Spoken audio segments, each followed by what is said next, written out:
I'll never forget that. You remember when Winky shot, was it Skinny? Is that what he called that deer? The one he put in the guts? Yeah, like hit this deer straight in the guts. And I never forget. He turns, looks at the camera, and he's like, we got him.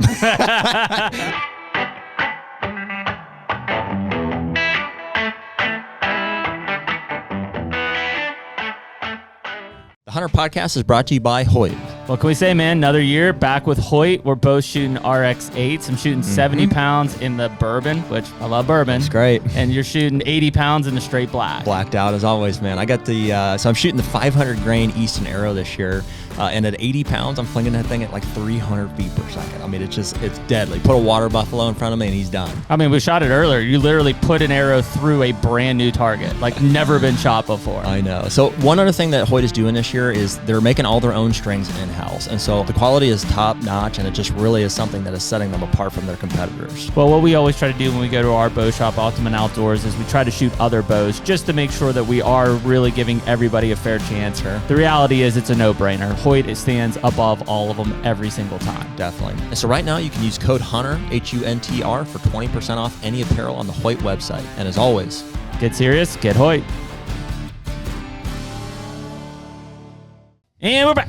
Ew. HUNTR Podcast, episode 232, the first one of the new year. Yeah, Happy New Year. Happy New Year. I'm glad you remember that. I had already forgotten between when Nick told me and I wrote my first check this morning, and I caught myself about to go 4, and I'm like, 5. Yeah.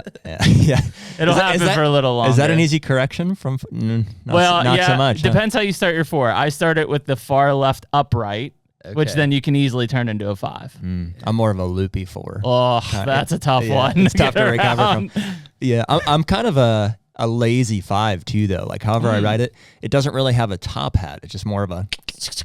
Yeah, just a slash. It's like a handicap sign. Yeah. It's weird to think about other people having to read your writing. Like, it's one thing just writing it. Yeah. Because I don't ever read my own writing going back. But then when people are like, I can't, I'm like, what do you mean? Yeah. I read it. It's 5. fine. Just 4, 5. Should be fine. But yeah, shut up. Well, if you're listening to this, Nick said it's January 7th. Yeah. Yeah. And I'll start here. Wherever you guys are listening to us from, whether it's YouTube, Spotify, or Apple Podcasts, we appreciate you guys being here sincerely. And if you give us a like, follow, or subscribe, one of those will give you a notification as to when we drop these episodes. But they're Tuesday night every week at 6 p.m. Eastern time. If you've written us on Instagram, DM, or the website, those are the two that we check the most frequently. Hit or miss on the response dates on those, but we're working on it. So we have some merch on the website. We got some beanies, some water bottles, some cool stuff. So a lot of you guys have bought some of that stuff for Christmas gifts and stuff like that. So we appreciate that. Nick appreciates that. It's a big part of how he gets paid. And here we go. Coincidentally, I was thinking about last night. This is now entering year 5 of podcast. Wow. We started we finished year 4. Yeah.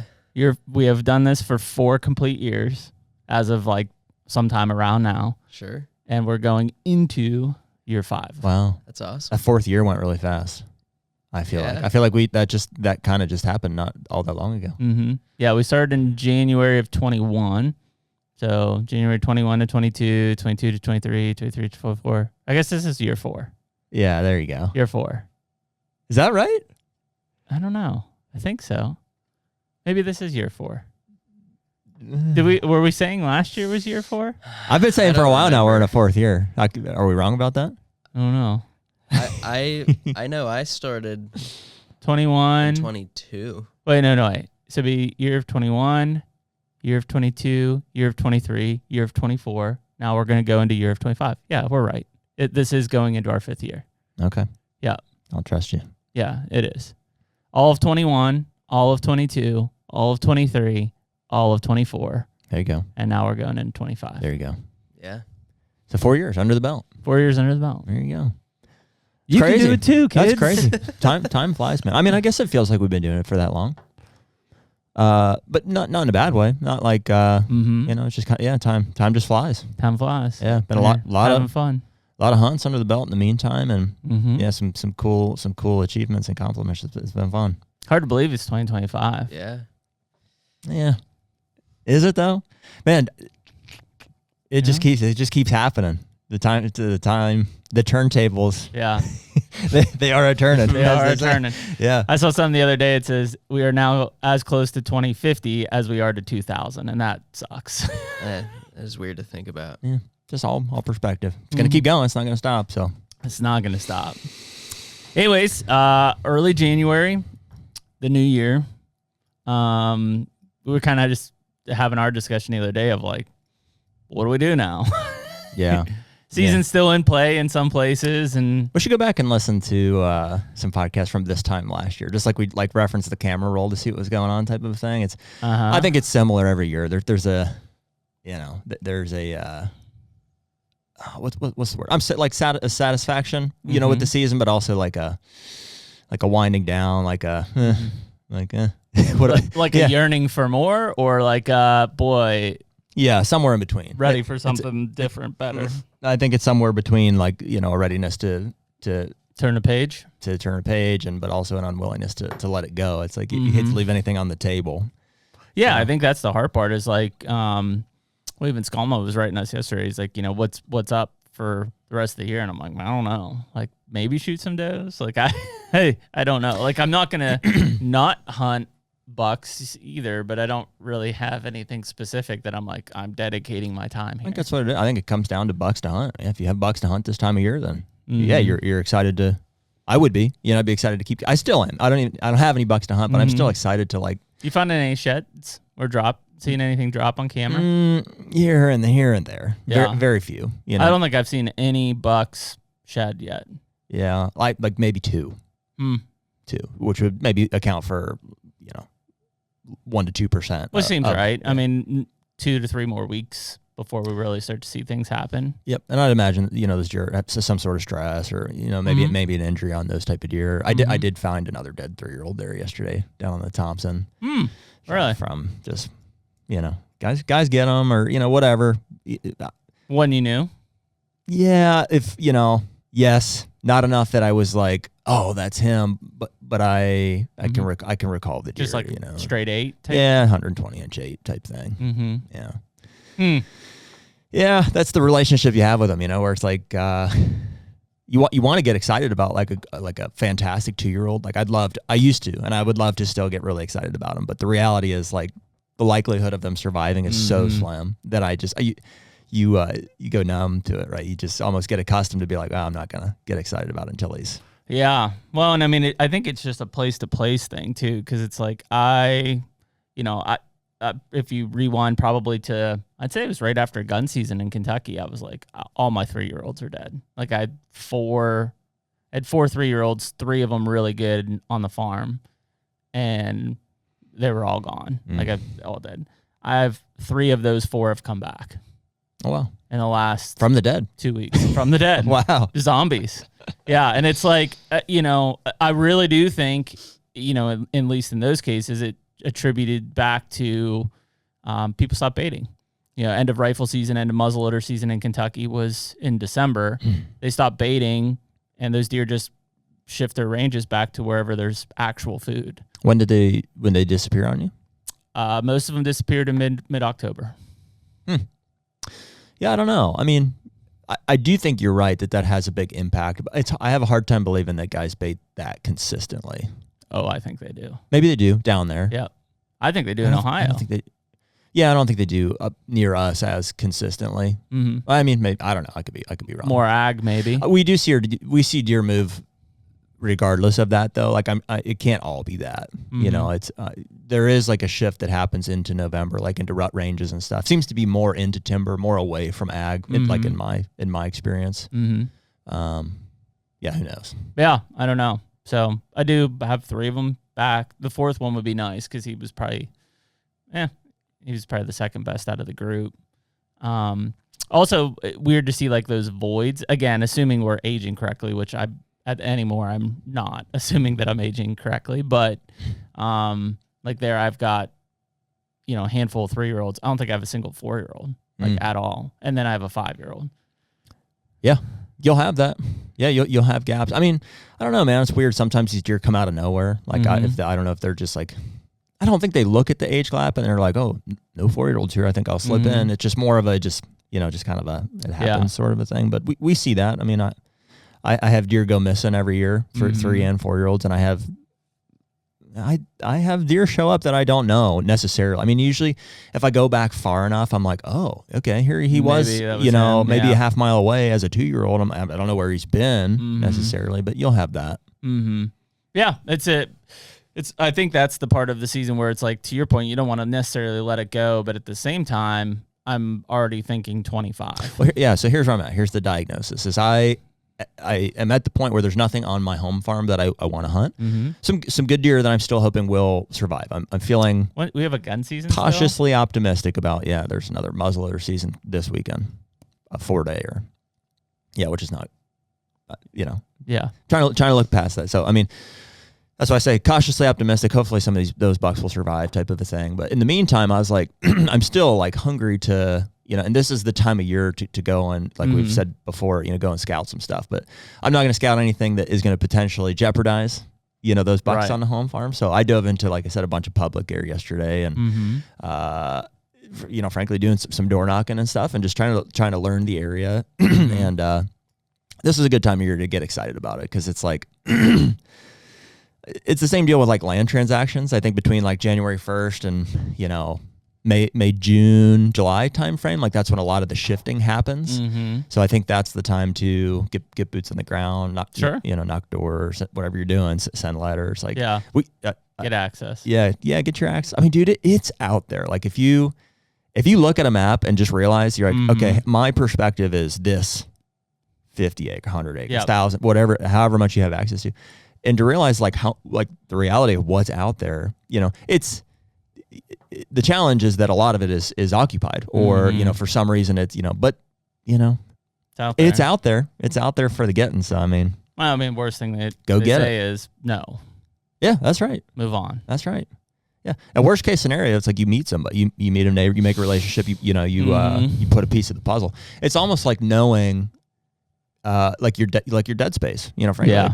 Like, dude, something I found yesterday, like for our listeners to listen, a thing of value. I found a big piece, like a 600-acre farm. They said no to me to hunt it, but I also found out nobody else hunts it.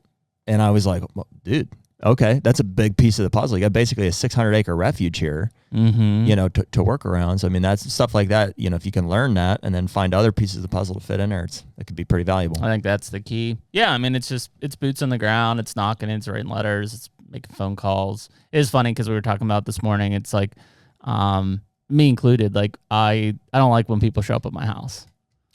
Yeah, why? I think it's just so uncommon, and I'm like, why are you here?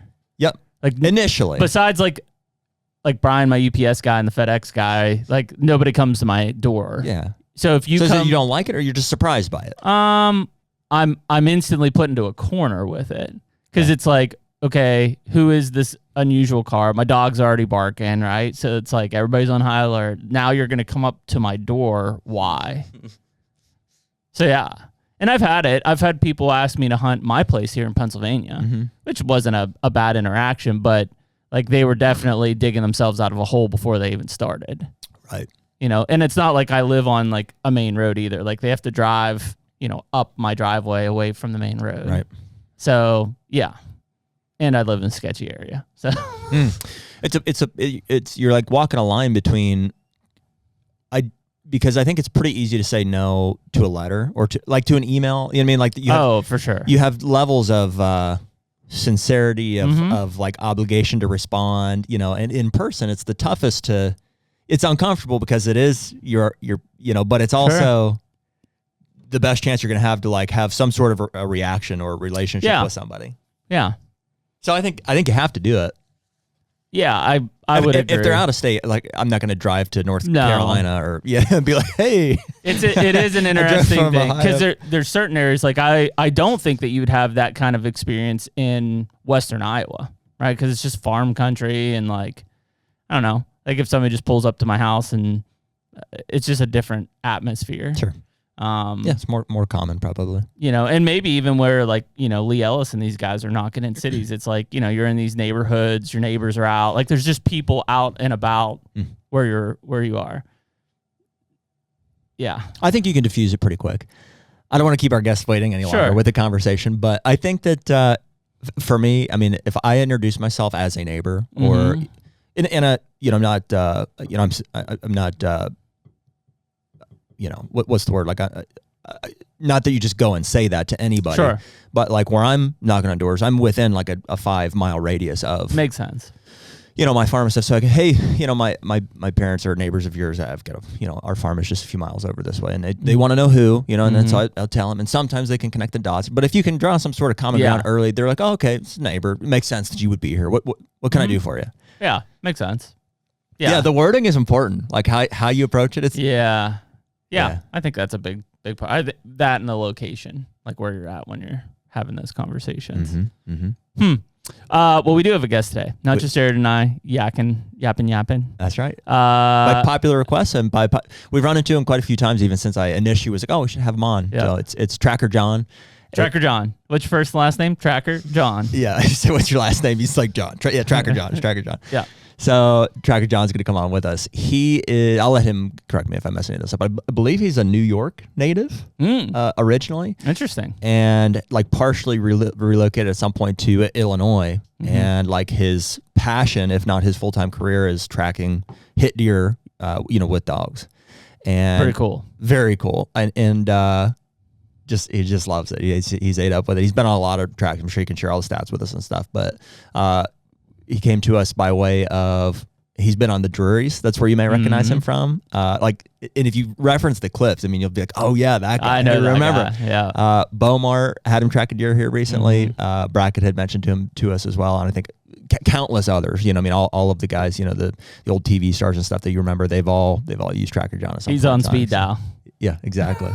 So pretty cool. An honor to have him here. So let's get him on. Bring him in. HUNTR Podcast is brought to you by DeerGro. Man, we've been using DeerGro products for a long time. The Plot Start and Plot Boost, more recently Plot Till. Now we've got 3 new liquid fertilizers that have been put in the mix that will cover everything we could want for a food plot program. It's huge, man. The more food plotting we do, it's like, man, the liquids just make sense. Like whether it's herbicides or the Plot Start and Plot Boost, and now the fertilizers getting mixed in. It's like, man, I can combine all of those in certain cases and do less passes for more results. I mean, it's all about efficiency. I mean, like you said, less passes. If you're out there treating your beans with glyphosate in the summertime, you can mix in this fertilizer, do that all at once. You have the boost in there to help some metabolism. It's all about efficiency when we're talking about food plots. And really the big difference on these liquid fertilizers is you're bypassing some of these soil limitations, pH limitations, the soil type. In a lot of cases, we talk about dry fertilizers only being available for 17% of what you put down in the first year. These liquid fertilizers straight into the plant are 90% available in the first year. Huge difference in what you're going to see in growth. It's huge. And so right now you can use code HUNTR15 for 15% off any of the DeerGro products on their website. And as always, better food plots, bigger deer. Good morning, boys. Good Hello, morning, sir.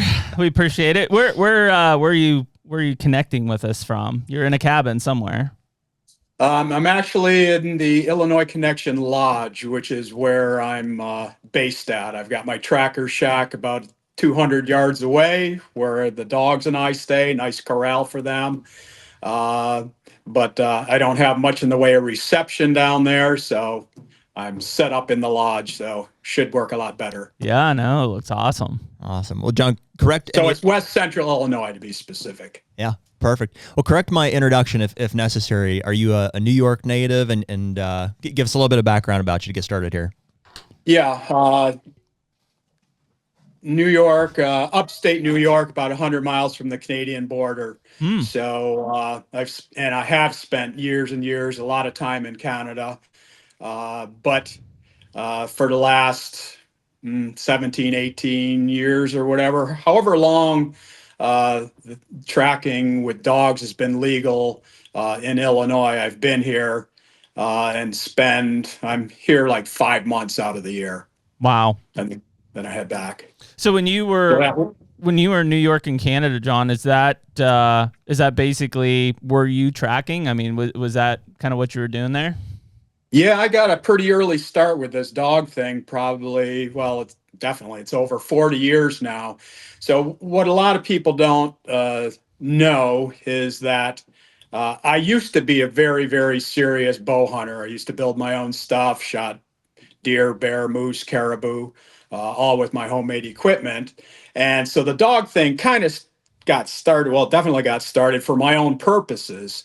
And then it just, as I refined my skills, then I had friends and friends of friends. It just kind of escalated. It's not like this was an intentional thing that I dreamed up that I could do. It just kind of happened.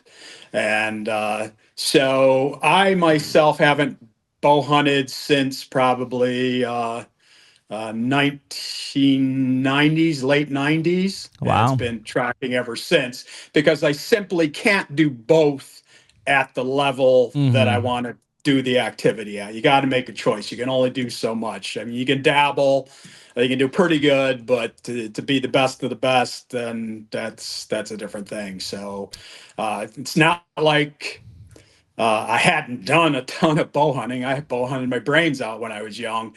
And so with that, it was a little easier to walk away and do the dog thing and guiding. And I guided probably, I think it was like 18 years in the subarctic, and up there. So that was primarily caribou, few bears. And up there, I always had a German Shepherd as my caribou dog. So I think I went through, before I was done, I think I had 4 different dogs up there. So that was awesome. That was the best thing I've ever done in my life. When you were growing up in New York, I mean, did you get into dogs through just like hunting, like grouse hunting and stuff, or where did the dogs initially come into your life? They were always a part of my life. My dad was into German Shepherds, so we always had a German Shepherd. And in fact, I've got a photo that I really like with my dad, and I don't know, I may be a year old or something, and he's holding me, and I'm straddled on top of the German Shepherd, like I've got it saddled up. And so the dogs were always present. And then the blood tracking thing came about a little bit by accident. I think sometime. My dad always used to subscribe back in the day, Outdoor Life, Sports Afield, Field and Stream. They were like the big 3. They're pretty much the only, at least that I knew of, outdoor magazines. And my dad always had a subscription. And I think when I was a little kid, someplace I must have read about somebody in Africa that had a terrier or something and was somehow involved. So that was kind of in the back of my mind. And then about 1980, I was staying in Quebec with a friend of mine who was a bear outfitter, and he had a Labrador retriever. It wasn't trained, but it liked to track, and even though it was deathly afraid of bears, it would track them, and then when it came on, it would run back because it was just afraid. And so I saw enough of that I thought, you tweak this a little bit, this could be a viable thing. And so it was basically self-taught on my own, experimenting. And for whatever reason, I was just fascinated by it, still am. And it just kind of grew from that. So it was for my own purposes, a little bit accidental that it happened, but once I jumped on that pony, I rode it hard. Yeah. And were you doing a bunch of these hunts? Like I heard you mention, you're in Illinois now, the subarctic, a lot of the Canadian stuff were you going there to bow hunt before you were doing any of the blood tracking stuff? The blood tracking stuff was already underway by the time I first started up there. And I could be wrong, but I wouldn't be surprised if I'm the first person that ever blood trailed with a dog in Quebec, because at that time, well, back when I started, there weren't really no laws specifically allowing it almost any place. And so I actually kind of had to check about it up there. And the guy that was controlling or was in charge of all the outfitters and game laws like that, he said, well, go ahead and do it. And so I was using it for caribou. Interesting. Yeah. Well, and I've never been on a caribou hunt, is maybe why I'm, misguided on this. But like, when I think caribou, I think big, vast tundra.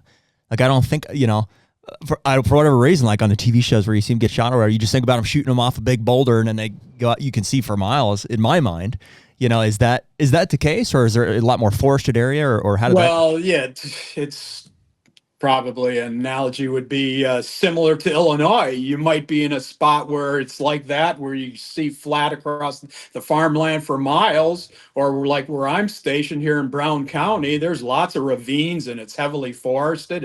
It's probably more forest than open ground. So it depends exactly where you're at. Now, in the subarctic where I was, a little further north, it tended to totally open up. Where I was, it was a mix of open ground and taiga. So the stunted black spruce, tamarack, dwarf birch, that kind of stuff. So in places it could be quite thick, and meadows and swamp. And so it was a variety. So it was definitely something that was very useful. And a lot of the ground up there was moss covered, and it would have, especially in the fall, flecks of red in it. So it just suck up the blood. So having the German Shepherd that was very adept at the blood trailing was actually quite a nice feature. Plus, it was just a multi-purpose dog. It was great, for being on watch, bears and wolves, and we did have some of those episodes. So, when I started up there, it was the frontier. It was awesome. I'm really, really fortunate.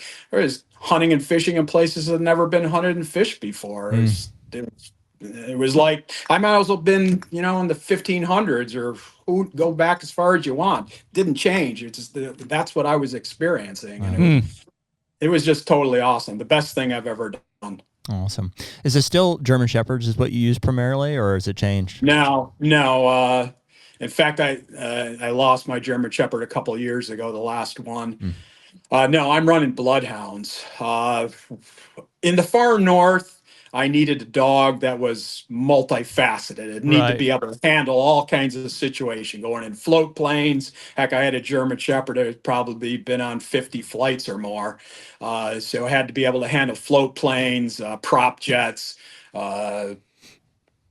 freighter canoes. I was quite expert in whitewater canoes, so did trips like that with the German Shepherd. So it had to be a versatile dog that could do a lot of different things, highly under control. A dog that ran up there would be a dead dog. So it had to be very controlled. Actually, one of my favorite things to do, and I was still doing some bow hunting then, and would bow hunt the caribou, and having the dog was actually kind of an extra challenge. So I'd have the dog woed, and the caribou would be coming so close that it was kind of a challenge to see how close I could get the caribou to walk to my dog. It's pretty fun. Keep her woed and under control. And I've shot caribou, with the dog right at my feet on woe. And so it just a tremendous experience. So now mostly bloodhounds, though, and I guess in that, being naive the difference to it, is up in the far north, by and large, totally, they were my own clients, so I could put the dog on at the opportune time. Right. Things weren't all messed up, relatively fresh trails. If the scenting is within the capabilities of the German Shepherd, absolutely just as good as the bloodhound or any other breed you want to talk about. But with the transition to deer, I'm running a lot of colder trails that have been messed up. Guys have already looked. The strategy actually is to with everybody so fussy about their ground nowadays, and rightfully so, people got a lot invested in their properties. You're not always able to get immediate access to go track a deer. So generally, we're waiting long enough. We want to be sure that the deer is dead. We don't want to be bumping the deer and going across a multitude of properties. So I'm needing a dog that has what I feel is the best nose possible, because I can be running trace amounts of scent that is quite old, and open ground with wind. It can be very challenging. So hence the bloodhounds. For my purposes, I think that's the best. Other people are going to have their own opinions and maybe different styles, and then something else might be better for them. But that's where I've settled in and have been using them for over a quarter century. So when you say the best nose, John, I mean, what quantifies that? Is it like, you're like, I want a dog that can smell it like it's the oldest trail, or did those dogs have some innate ability to differentiate different types of scent? And how important is it how do you know? You know what I mean? Is there a study that says that, or? Yeah, that's a good question, and it's all of that. You might be running a faint, cold scent that there wasn't that much to begin with, and now it's colder and been compromised.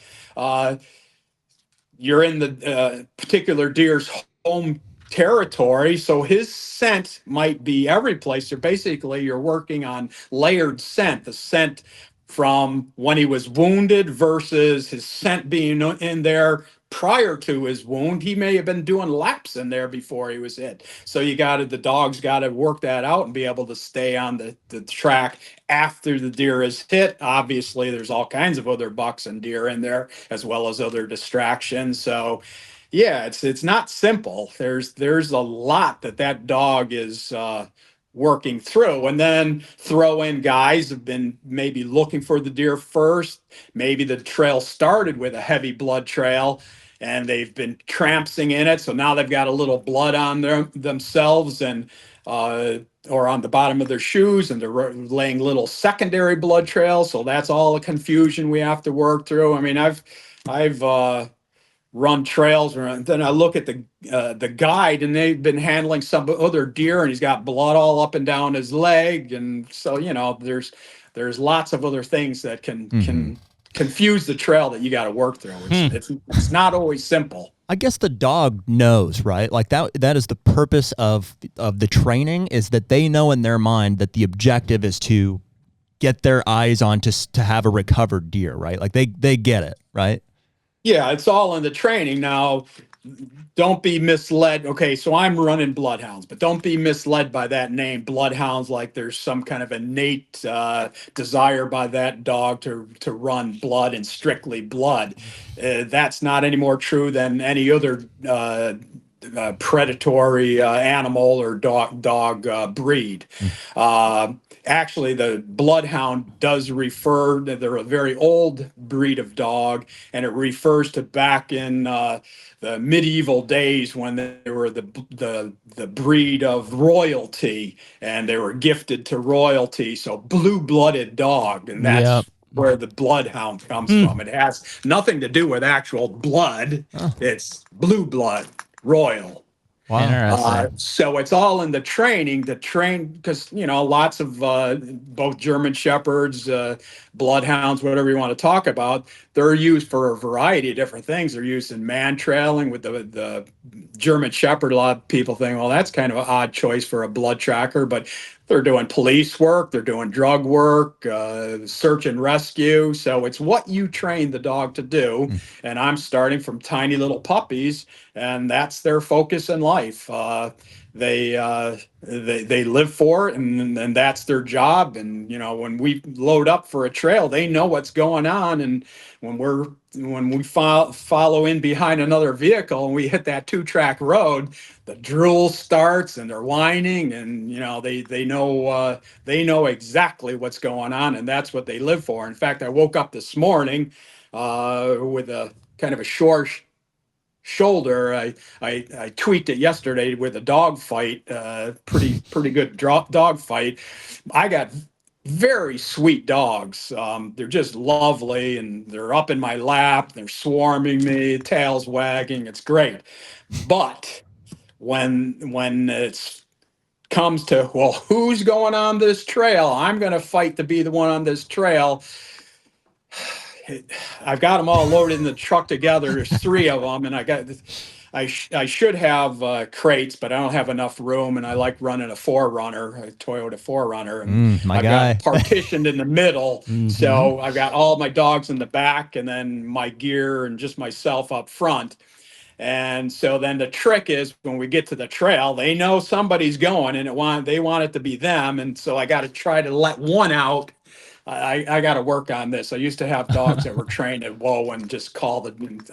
I've been a little lax with these. And so they're all fighting to get out. And yesterday, the two of them jumped out, the two oldest ones, and it turned into an ugly melee. And I'm trying to fight them, keep them in headlocks so that they're not tearing one apart. It was pretty rough. And I got knocked down and trying to put the headlock on them so they're not tearing one up. It's hard to do a blood trail when your dog is bleeding. And is that the dog's blood or is that the deer's blood? So finally I got him in, but it was kind of rough for a second. But the point is, that's what they live for. Yeah. And they want to do it and they want to do it bad. People always talk about, you got to train the dog so the dog's going to please you. That only takes you so far. I want the dog that's going to turn itself inside out because it wants it. Right. That's the dog that's going to fight for every inch and never stop and going to keel over before it quits and on a tough trail. Yeah.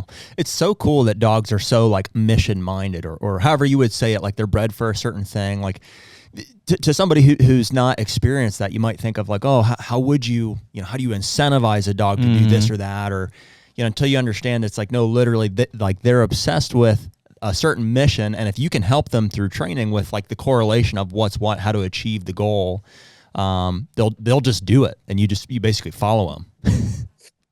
That's true, but it doesn't necessarily follow for every dog. Just like people, there's individuals. Some have got the drive, some don't. Some have got the talent, some don't. Same with the individual dog. Just because it's a bloodhound or whatever the breed you want to talk about doesn't mean it's going to be an ace dog for that particular task. I mean, I'm as best as possible trying to selection test when they're puppies and then building on that step by step by step. But certainly there's individuals that do what you want and they're still not going to be top notch. Just because it's that breed doesn't necessarily follow that it's going to be a great dog. So John, on your case, like, are you breeding the bloodhounds or are you how are you selecting? Because obviously you're not constantly bringing in puppies, right? I mean, you're training a certain amount of dogs that you want to handle at any given time. Yeah, I've got to have a few extras. Sometimes I'll burn a dog out, or when things are really happening and we're just going from track to track to track. I mean, it just doesn't end. Yep. You need to be able to switch dogs, or sometimes I'll get in on a tough situation and burn a dog out, and then I want to bring in another dog for a second opinion. And in fact, that's what happened with Bomar's track this year. I ended up using 2 dogs on that. So I need extra dogs. But I don't breed my own dogs because I'm just gone too much from home. Right. I don't want to be sticking little mama with a kennel full of dogs in my absence. That when I go, everybody goes with me. And that's the way it's been for decades. And when I was in the far north, and back in the early days, that was before cell phones, before really satellite phones. When I walked out the door, I was gone for months without communication. It's very different now. I can be gone and you can talk 3 times a day if you want. But back then it was very different. So I'm not going to be leaving a bunch of dogs behind. I can't do that. And for that reason, I could never really get into breeding my own dogs. So I'd look around to see who had what and work with somebody to kind of fill them in on what I'm looking for and rely on their eyes and experience with that litter to help pick out the right one. Gotcha.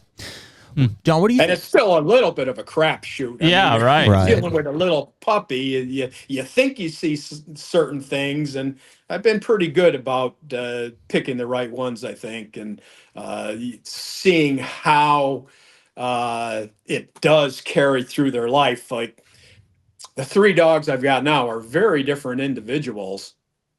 I've got one that's probably one of the best nose I've ever had, but extremely fast. I'm going to get ripped through the bushes with that one.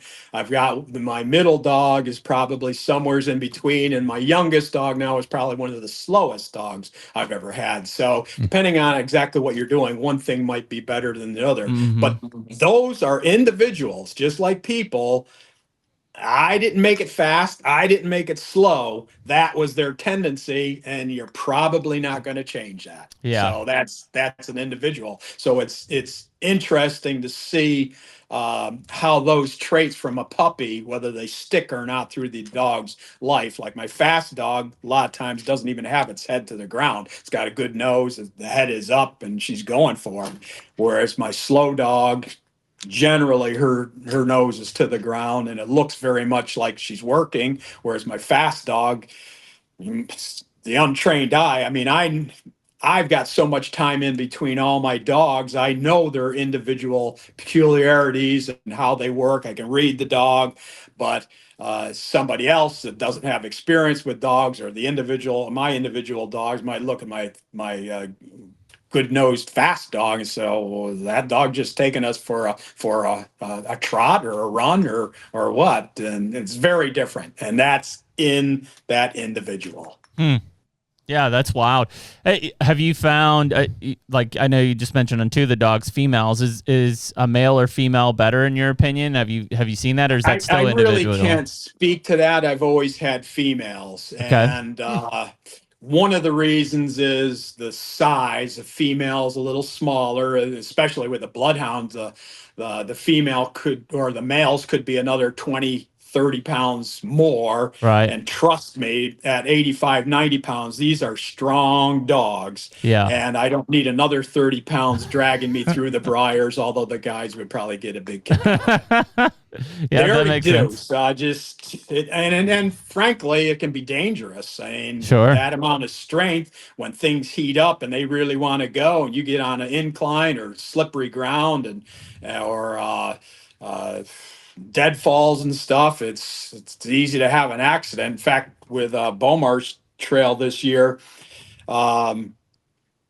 we were struggling a little bit on it. The bleeding had totally stopped, and my middle dog was working it and going slow. And occasionally on a stalk of grass, we might see a little smear. We weren't seeing much at all, and then it kind of stopped. And then we were going, and there was a lot of blowdowns and hinge cut, and as you could expect, it was pretty tricked out. And at one point, my dogs. And this was at night, and we were running the flashlight, and my dog kind of seemed to have caught it, and I didn't want to slow her down, but she's getting through that stuff easy, and I didn't want to drop the line. I run a 50-foot line, and so she's zipping through, and I just kind of made the decision, well, I guess I'm going to go for her, and I hopped up on it like it was a red squirrel and just jumped from limb to limb to limb, and when I was doing it, I was thinking, man, this is a risky move, but I made it and jumped to the other side, and I heard Bomar laughing in the background. Yeah, that sounds well. I get, you can get hurt. Getting pulled along. Yeah. So I guess just from kind of thinking through a track job on that stuff, are you looking for blood along the way, or in some cases, are you just letting the dog go as they're on the scent? Yeah, absolutely. You're looking, because I've got very reliable dogs, but you only need one pinprick of blood, and that's proof positive that you're on. Got it. Plus, you want to be trying to analyze what that hit is and make a judgment as to whether you think you're going to be able to get the deer or not. Right. But I should explain the type of trailing I do. My dog's in a harness. It's on a long line, as it needs to be by law here. And I wouldn't do it any other way, but it's a very controlled thing. I mean, we're not cutting hound dogs loose and, right. what some people might envision with hounds. It's one dog on the line in the harness, very controlled. You're after that one specific animal. So for the most part, you're going pretty slow. Again, we're not running red hot trails. Very often it's the next day or even 2 days later. So it's a colder trail. So generally it's not going to be at a high rate of speed. Mm-hmm. But that's the beauty of it. It's absolutely controlled. So we hit a property line, dog's not going. It's not like the dog, because Right. dogs don't read property lines. And if it's unleashed, it might just continue on if you're just cutting dogs loose. Yep. Well, we come to a property line and we've got to stop and then make calls and try to get permission before we can proceed. So it's very controlled. You're only working on that one particular wounded animal. You're not bothering or harassing any of the other deer. So in that regard, it's a beautiful thing, because obviously your goal is to find the animal you're after, recover something, and hopefully not have it go to waste. But also the reality is, part of my job is to prove when it's not a fatal hit or it's superficial, and prove to the guy that, no, sorry, it's not what what you thought it was. Time to pull the plug and back out. This deer's still on his feet, and I don't believe it's gonna go belly up. I think it's gonna stay on its feet. Yeah.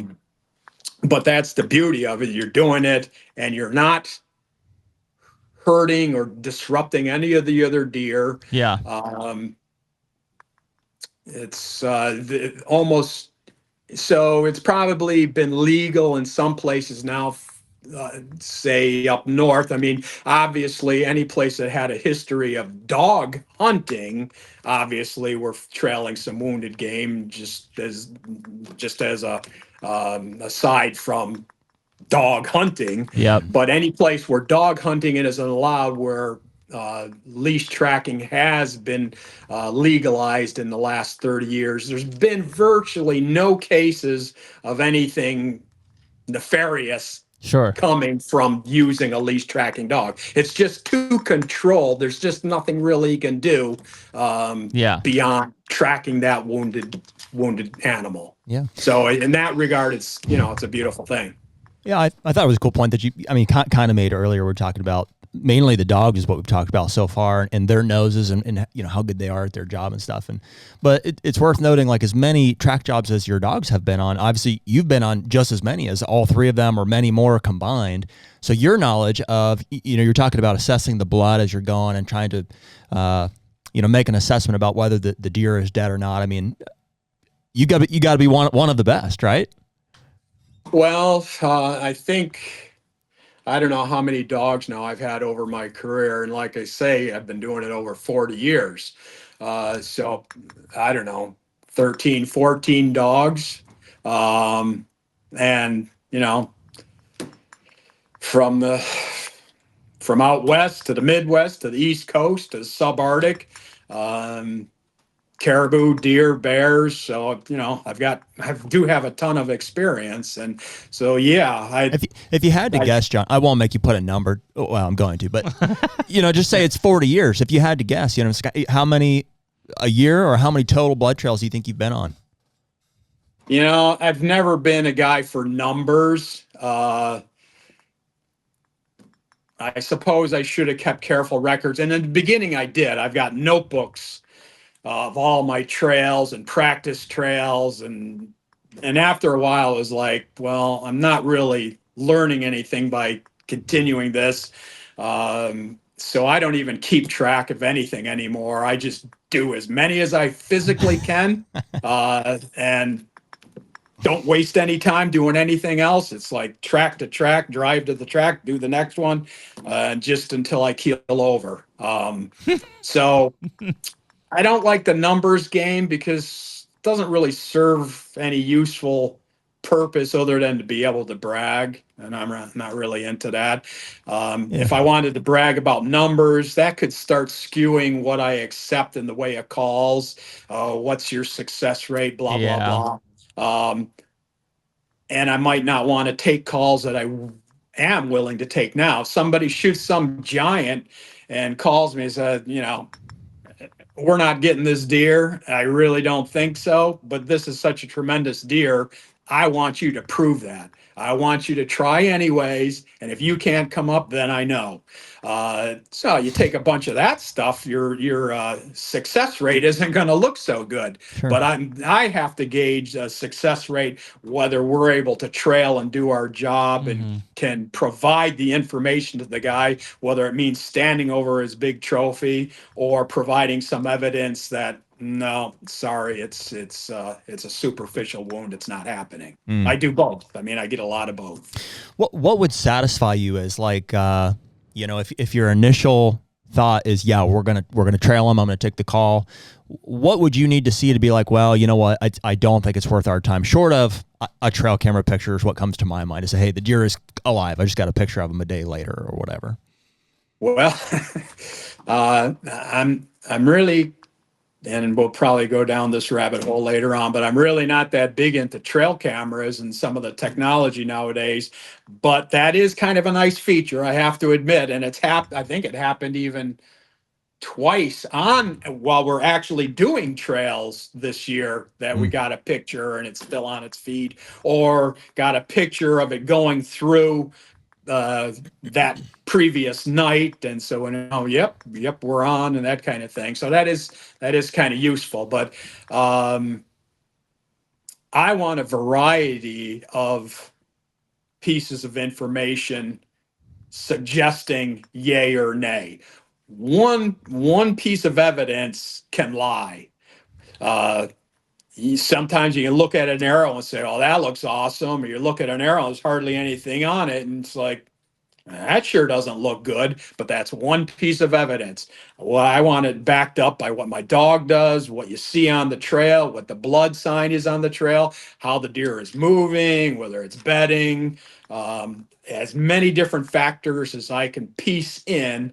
And I kind of get a sense, well, there's enough of this and it's all starting to point in this direction. Now, sorry, it's not happening. Or the other way, yeah, I think this is kind of indicating to me that we need to stay on this deer, and I think we can get it.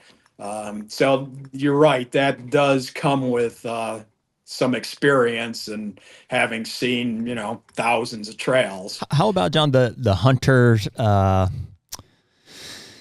their what's the word, like demeanor? No, well, their demeanor, but I was going to just say their take on the situation, like where they think they hit it. Like, do you? I mean, obviously you listen to it, but I mean, do you find that that's often correct, or is it often they hit it somewhere they didn't think that they did? Well, okay, of course, for the demeanor, everybody's stressed out. Sure. Yeah. You're losing your big trophy, or nobody feels good about wounding an animal. So as far as the guy's emotion, it's usually pretty much tanked. And so, yeah, they're stressed out. And I'll be honest, that stress rolls right onto my shoulders, and I feel it. Oh, yeah. And I'll tell you, by the end of the season, it's like, I'm kind of glad this is over. I've just about had enough of this. It kind of wears on you. So he's down there. But as far as the information they're providing, yeah, when somebody calls me about a track, or they come into the lodge and with the guides and we're talking about it, I'm asking a lot of questions and trying to make an assertion as to what has happened, what I think our odds are, how to go about and when to go about with our attempt to trail. Yeah. But things happen fast, and the guy's excited and emotional. So to me, all information is suspect. Yep. Right. Very often it's wrong. Yeah. I listen to it, and that's all I've got to go by. And I try to do the best I can with the information provided, but it may or may not be accurate, and I'm aware of that. So that's step one, and then you take it from there. I could definitely see the appeal of like of the role that you play. Like you're very much a detective.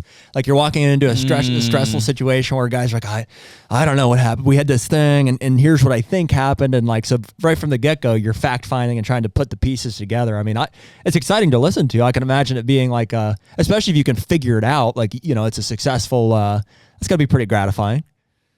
Oh, absolutely. And when it does happen, so you've got this guy that's been an emotional wreck, and in a millisecond, you flip them now when you find that deer and he sees it for the first time. You flip them to the total opposite end of the spectrum. Right. And his emotions now all of a sudden are and some guys just lose it. I mean, we were doing a trail this year, really nice guy, big guy. And it was for an outfitter I trail for occasionally. And the deer had been shot on the edge of an opening and it ran along the wood line and then dove in.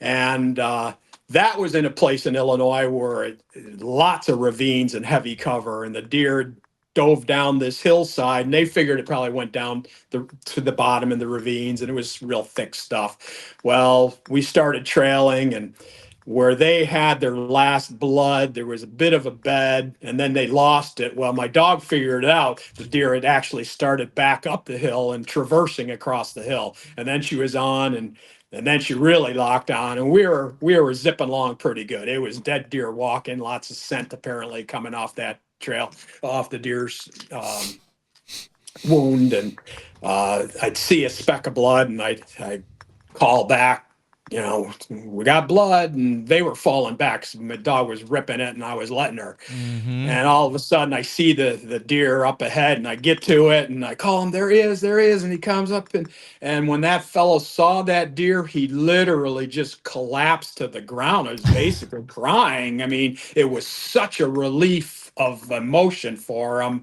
but you know, that's the way it can happen sometimes. It's just the flip-flop, an instantaneous flip-flop. So that is really cool when you can change somebody's day like that and make it happen. Absolutely. Well, it's hard. I mean, I know the phenomenon of like the stress of not knowing, you know, it's like, because when the deer's out of sight, you know, all that you have is your mind, your recollection, and like, you know, to piece it together. And depending on how many of those you've been through, you know, your optimism or your doubt is like at a certain level. And so to see it and get confirmation of what you've been, you know, stayed up all night over processing, trying to piece together, it's like, it can be overwhelming. It is. That deer right there, you know, was one that I had to unfortunately put another arrow in, but I mean, we got him. And that was one that I was like, I couldn't believe when I saw him and I was like, there he is bedded with the head up. It's just such you know, and on top of that, you know, in a lot of cases, there are deer that you've been hunting and maybe haven't seen in person for a year or 2 or 3 years until the time that you put an arrow in it. And so it's all very surreal. You're like, there it is in real life, and it's all happening at once. And I screwed it up a lot of times is what happens, you know. And yeah, it's an intense situation. Yeah, it is surreal and it's awesome. Yeah. And it even really, to me, it goes beyond that. And I think it does for most of the hunters. Like the feedback I'll get on their experience, having experienced the track with the dog.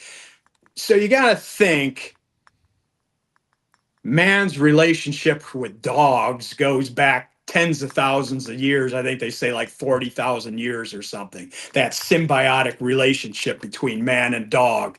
So we're catching into that.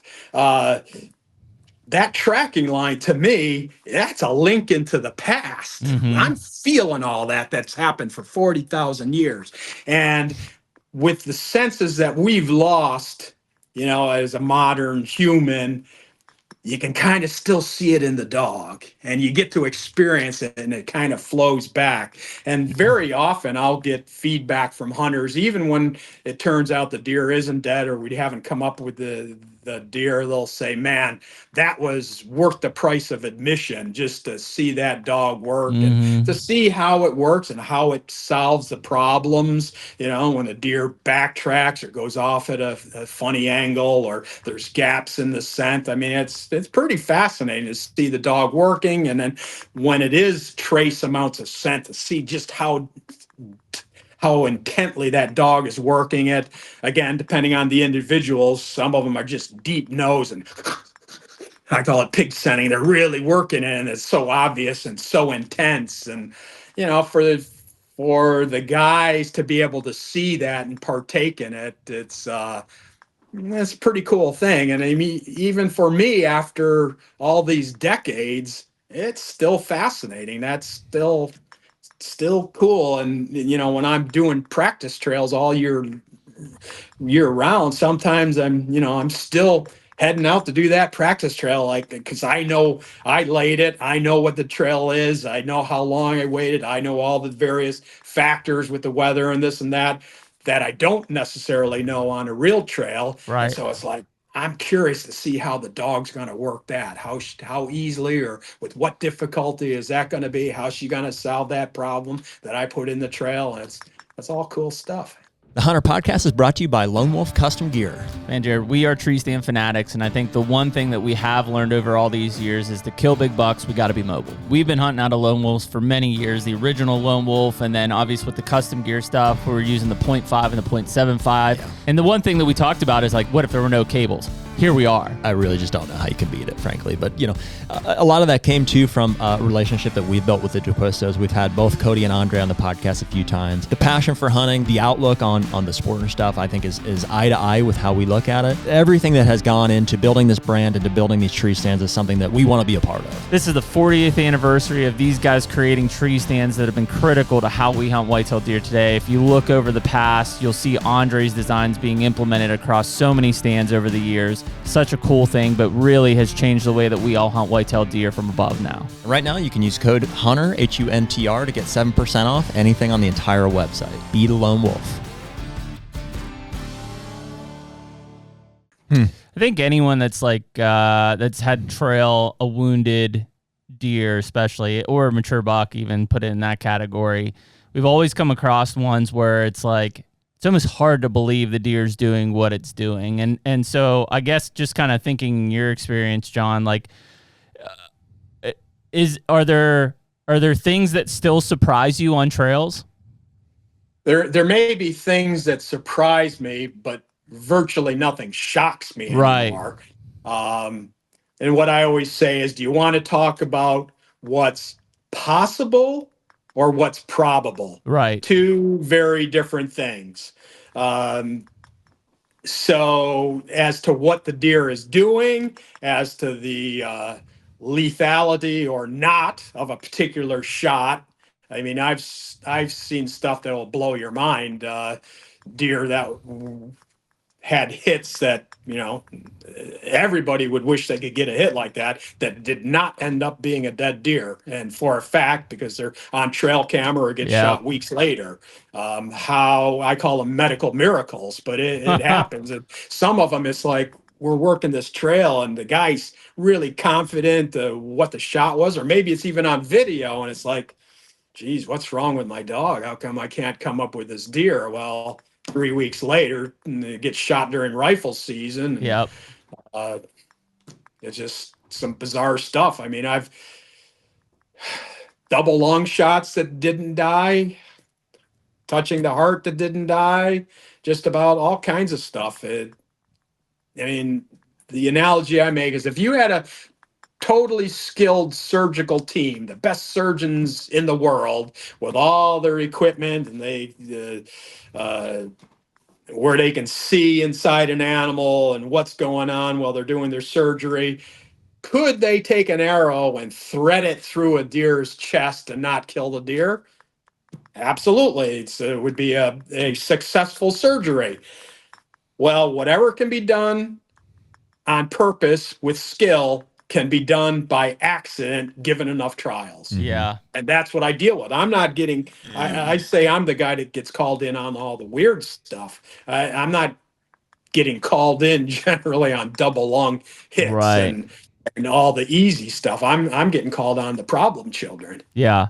And that's what I think is, all of us as hunters, we hear that somebody will say, oh, I don't know, like I made a great shot on it's almost hard to believe because you're like, yeah, I mean, clearly, dude, if you double lung this or you even a single lung and liver or something like that, deer is dead, but not always the case.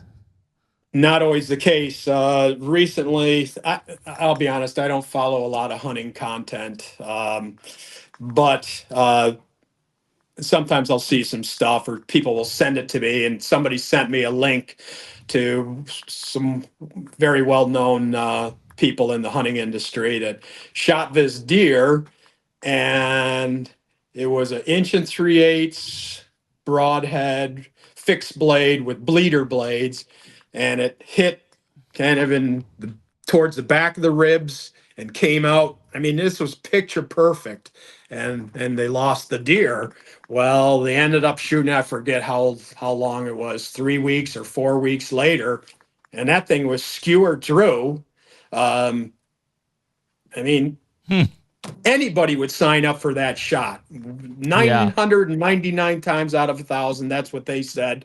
The deer would be dead, but somehow or another, it touched both lungs, went through at a perfect quartering away angle, just perfect, even an exit, and no dead deer, and it was already healing up. And so I read the comments on it and to see what people were saying, and somebody had asked, well, what if it was a expandable head? And the reply was, it'd be dead within 100 yards. Well, not so fast. First of all, that fixed blade that they used had bleeders, and then looking at the lung, which they showed, there were some sizable cuts due to the bleeder blade. Sure. So if you were using a 2-blade expandable, which is what most people use, you wouldn't have had the bleeder blades. And then would the extra width made the difference or not? Who knows? Maybe. Probably would have been dead within 100 yards, but then probably that 1 3/8 fixed blade should have been dead within 100 yards, or no different. And here's the thing: this year I did virtually the same hit for a fellow, was using a 2.3-inch expandable. Basically the same hit, but with the expandable, he didn't get the exit. It went to the shoulder on the other side and then managed to pull out. And he said he had a lot of blood, and I get called in and trailed it that night. And sure enough, there was a pretty heavy blood trail, and he described the hit he had. And as I said, everything's always suspect when it's not turning out the way you think. But I saw that blood trail, and he had said, well, I think I got lungs. And then I saw some blood. Yeah, I got to admit, that does look like it's lung blood. And we trailed, I don't know, 2/3 of a mile. And after a while, the blood just started petering out. We got to the end, and all it was a few drops. And then the dog continued, and we weren't coming up with anything. So I pulled her back to our last blood and said, well, did we miss something? And I circled and circled and really couldn't come up with anything. And finally I had to say, I don't know. I don't think I can get this deer for you. I don't think it's dead, and maybe it's not going to be dead. So we quit. Well, sure enough, 3-4 days later, he gets a trail camera picture, huge gaping wound on its side, exactly where he said. And I'm still thinking, well, maybe it wasn't lung blood. Maybe it rode the rib cage as it sometimes do, and went between the floating shoulder and the rib cage, never entered the body cavity. I said, well, that's a possibility. Well, thing ends up getting shot another week and a half later during gun season. The neighbor shoots it. Things looking good. Doesn't look rough. And so I asked him, where was it shot? He goes, well, just like we said, it went through, and they believe it stopped at the other shoulder. So there's a big fixed blade doing almost the same thing. So how do you explain those hits? I mean, wow. It happens. John, I assume, let's think of a recovery at the end of the trail. I assume that you want to know what the internal organ damage and stuff is. Is there a curiosity there that's kind of resonating with you? Yeah, there's a curiosity, but generally it goes unfilled because, as I said, when it's the heat of battle, I'm racing to get to the next one. So I'm not sticking around for the gutting process to be able to see what exactly happens. Usually I'll quiz them, or I will if there's something of special interest as to what they saw when they gutted the deer. But unfortunately, I don't get to stick around and do a careful analysis like that. We don't have to spend too much time on it because it's an unending debate. It's amazing how the fixed blade mechanical thing is just it stirs so much emotion in people. But if there is a right answer, which there probably is not, it probably is just based on probability, I would say, of like where you are likely to hit. You know, so like, you know, you and I have decided that we shoot mechanical broadheads, John, because we feel that we're most likely, if we're going to miss like a direct hit on the vital organs, is most likely to hit soft tissue, and or we're compensating with like our bow and arrow builds. That's just like that's the point that we from a penetration. That's the place that we've landed at on it. And I know, you know, the argument from a lot of fixed blade guys, they feel that they're more likely to hit a hard surface, and maybe their bow or arrow, you know, is not going to get them, you know, to be able to get the penetration they need. So they select that broadhead. I think everybody agrees that like the more cutting diameter that you can put through vital organs, or, you know, to draw blood inside of the deer, is what ultimately is going to kill it. Trauma. Everybody's kind of in agreement on that. So, I guess I don't know, like, do you have an opinion at the end of the day? I mean, it's not, like I said, there's no right or wrong answer. Like, you're probably, the calls that you get may be skewed based on success or failures of a certain type, but I mean, do you personally have a preference, or seem to think that one works a better way or another? Well, some good points there. First of all, my information is skewed. Again, I'm getting called on the problem children. Right. I'm not getting called on the double lung shots that did what they were supposed to, went 125 yards and dropped over. Yeah. Right.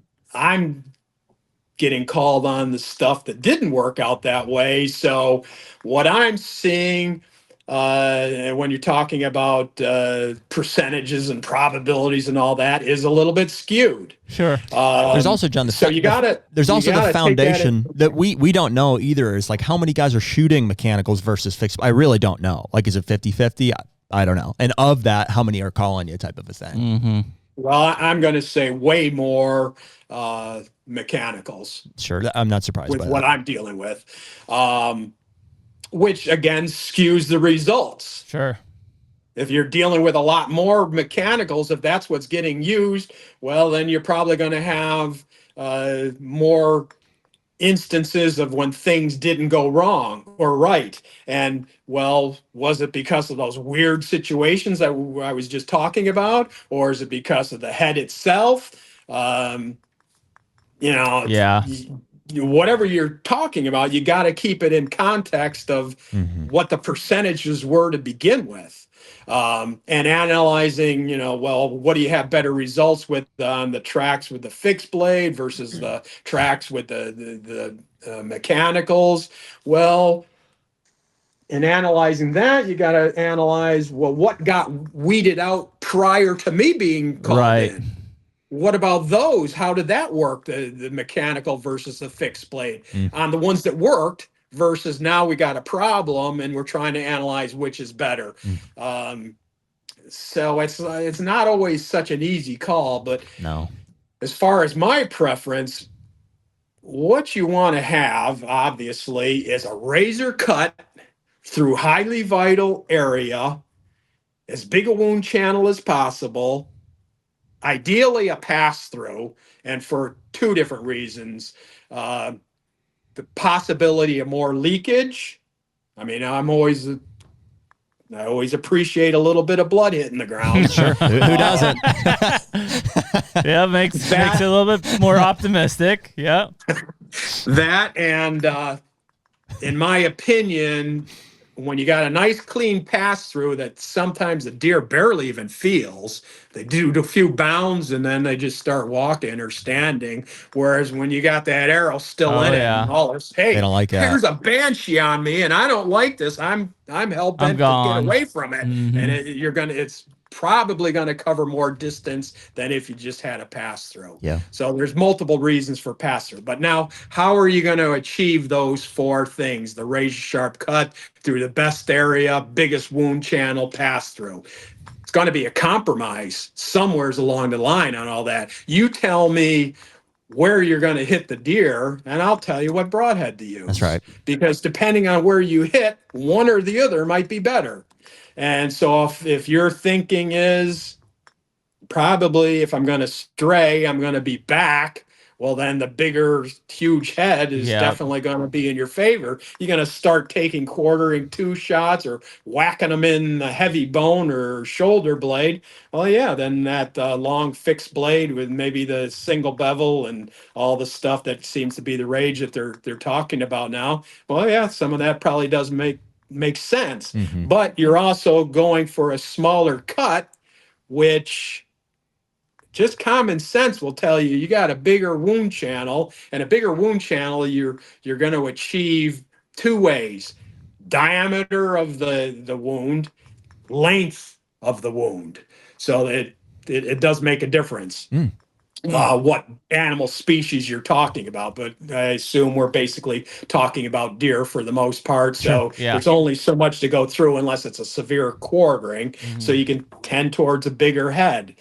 But, I don't, although the front of center and heavier arrows and that school of thought, which, with my traditional background starting, really, I'm old enough that I was kind of around and when the bow seasons more or less first took off and started, and it was very different than we got now. And so, there were no mechanical heads and we're all shooting. There were no compounds, so it was all stick bows, and that's a little different equation. What arrow works best out of a stick bow than out of the modern high-tech compound bow? But back to the Broadhead for a second, you take that smaller fixed blade and put it through, well, there's less ability or likelihood that it's really going to cut something good. I hate to say it, but I can think of I really don't deal with a lot of those hits. Again, by and large, most people are using mechanicals that I track for, or the smaller modern type fixed blades. I'm not seeing too many of the 3-to-1 and that kind of thing. I've dealt with a few or talked to people that were, and tell you the truth, they didn't turn out well. You're just not cutting as much, and for 2 reasons. With the smaller head, okay, you got an artery or something. Well, if you got a narrow blade and it might just go right by without. Well, you got a wider blade. That's the difference between catching it or not. Also, the bigger head, you've just created more damage. So you've got more damage plus greater opportunity to hit something really good.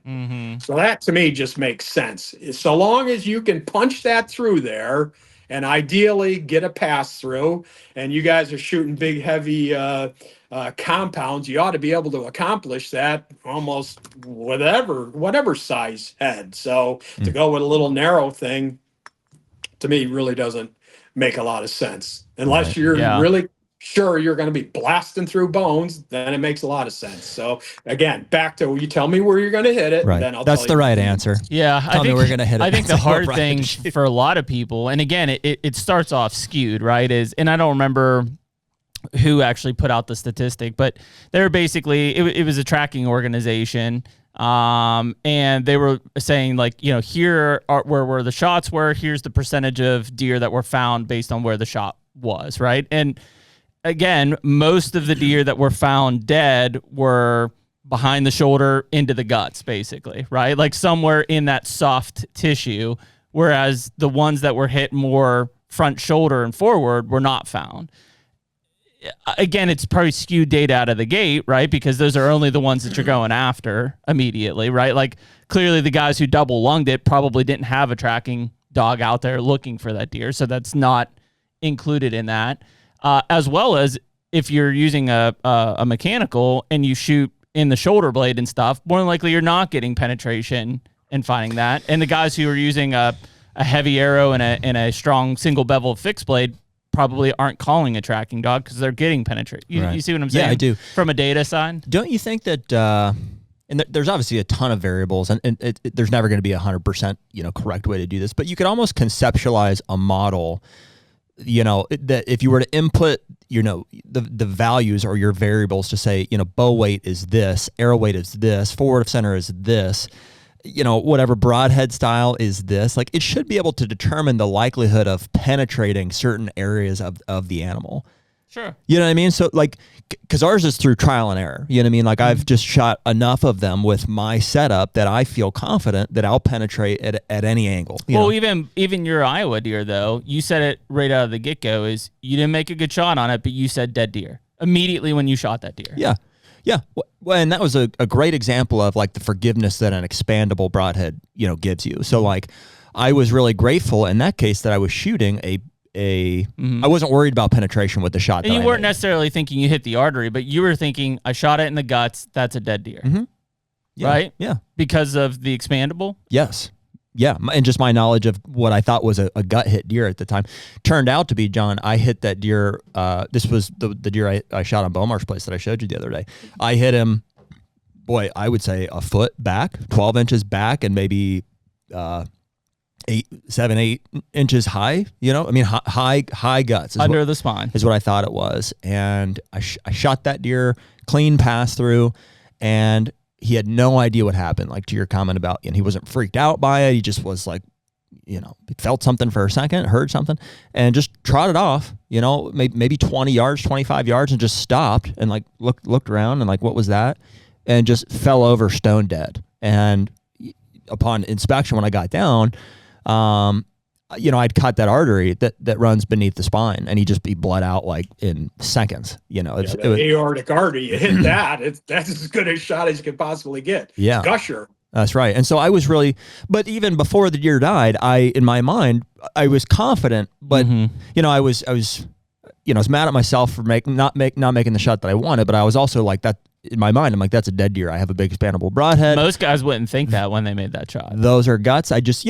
And even before he runs the 20 yards and stands there and falls over, in my mind, I can play the whole scenario where I'm like, okay, it's going to take time, but we're going to have to back out. So then you can imagine my confusion when he just falls over dead. I'm like, what? I'm obviously grateful for that, but I'm also confused. And there's about a 45-minute period there where I'm in. And unfortunately, I can't see the deer as clearly as I'd like to. He's behind this giant walnut tree. And so I'm trying in my mind to visualize. I'm like, what's happening back there? Is his head up, but ultimately it got him. So what was the broadhead you were using? How big is it? It's it's two. Yeah, it's like a 2 1/4 inch expandable broadhead. So here's the thing with that. In a sense, you may have gotten lucky. Oh, I definitely got lucky. Yeah.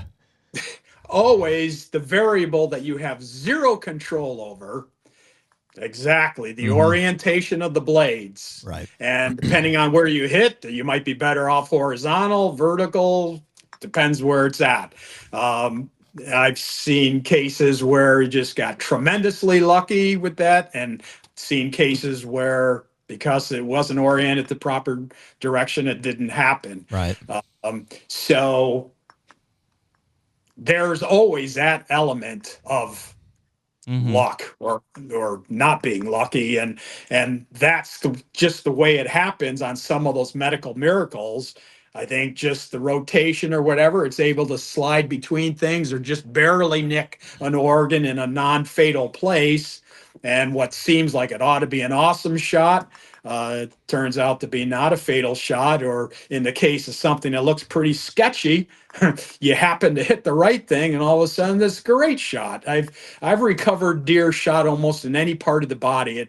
It's like I did the thing with the juries, their track cast, and basically it's on their app, so you can move the cursor on a deer to show where you hit the deer, and then it brings up some videos of previous hits. And I was on the small panel of Mark and Terry and Bobby Carpelson and myself analyze what the hit was and our projection, how weight the weight, and it's all good information, but there's always that element of that fraction of an inch that can make a difference.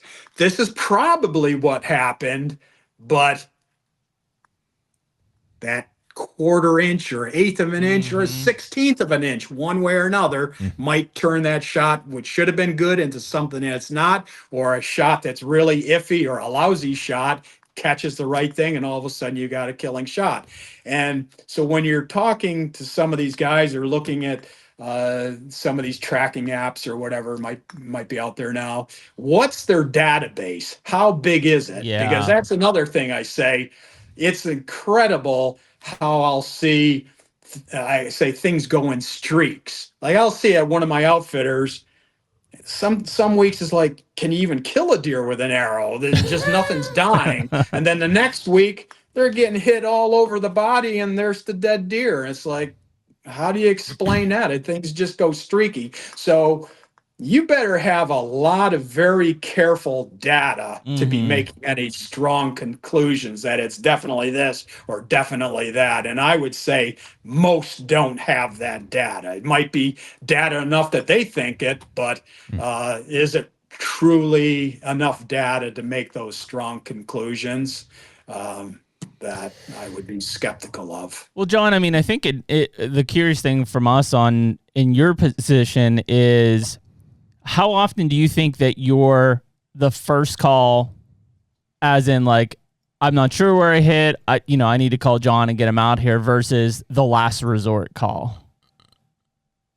I do get some of that former, especially guys that are just after absolute giants, and it's like, this thing doesn't drop, we're not taking chances. We want you there. And in fact, I did a trail yesterday for this group, but another one of the party had called me in 2 years ago, I think it was.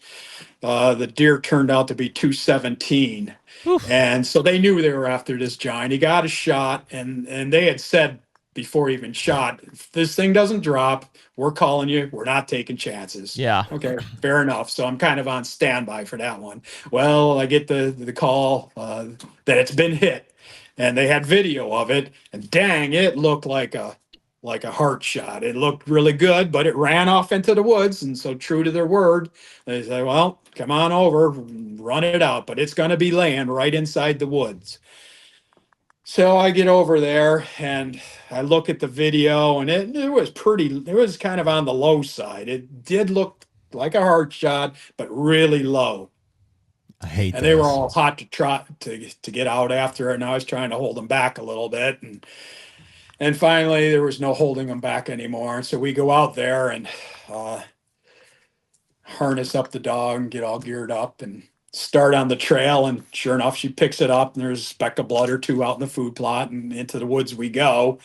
And no dead deer inside the wood here. And then we keep going, and a little more blood, and no dead deer. Well, wasn't what we thought it was. It's not dead, and we're going and going. And long story short, we ended up going like 2 miles. Wow. And at times we had some blood, then it started raining, then we hit a bed or two, pretty good blood in one of the beds. So I was kind of confident, but then it petered out and we go that whole distance and we're not seeing any blood. And but at this point, I'm starting to worry about property lines. That's always the issue here is, how much ground do you have? And you got to be careful. You sure don't want to go on some property, push it on a property that maybe you can't secure permission for. It does happen. And so I said, well, I think we need to give this deer a little more time. I don't think it's dead now. And I don't think we're going to be able to push them and run them down or anything like that. I think our best bet is to back out, and then we'll give them a day or whatever and come back in. And so that's what was done. We came back in, and we found it was found like 300 yards or something from where we quit. Now, who the heck knows what he did in the meantime? Sure. That's where he was. And it had just gone through the bottom of the body cavity, barely through it, and then hit the opposite foreleg just below the body cavity on the opposite side, and cut enough artery there. That's basically what we were trailing and what killed it. Yeah. That and probably infection. It was hot out. But it wasn't this. It wasn't a heart shot. Basically, it was a leg shot. Man, So that's, once again, how did the Broadhead go? Those low hits just seem like low odds. I hate seeing that. Like when you see guys that are like, I heart shot him, I don't know. Yeah. Those scare me. Yes, they scare me too.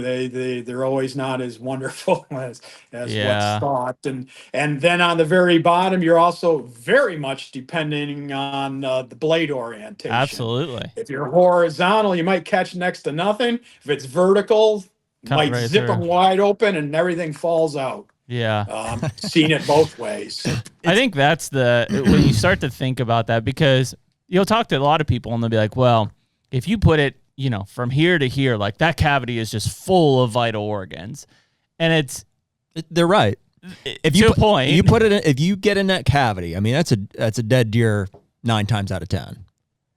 I'll never forget that. You remember when Winky shot, was it Skinny? Mm-hmm. Is that what he called that deer? The one he put in the guts? Yeah. Like hit this deer straight in the guts. And I never forget. He turns, looks at the camera and he's like, we got him.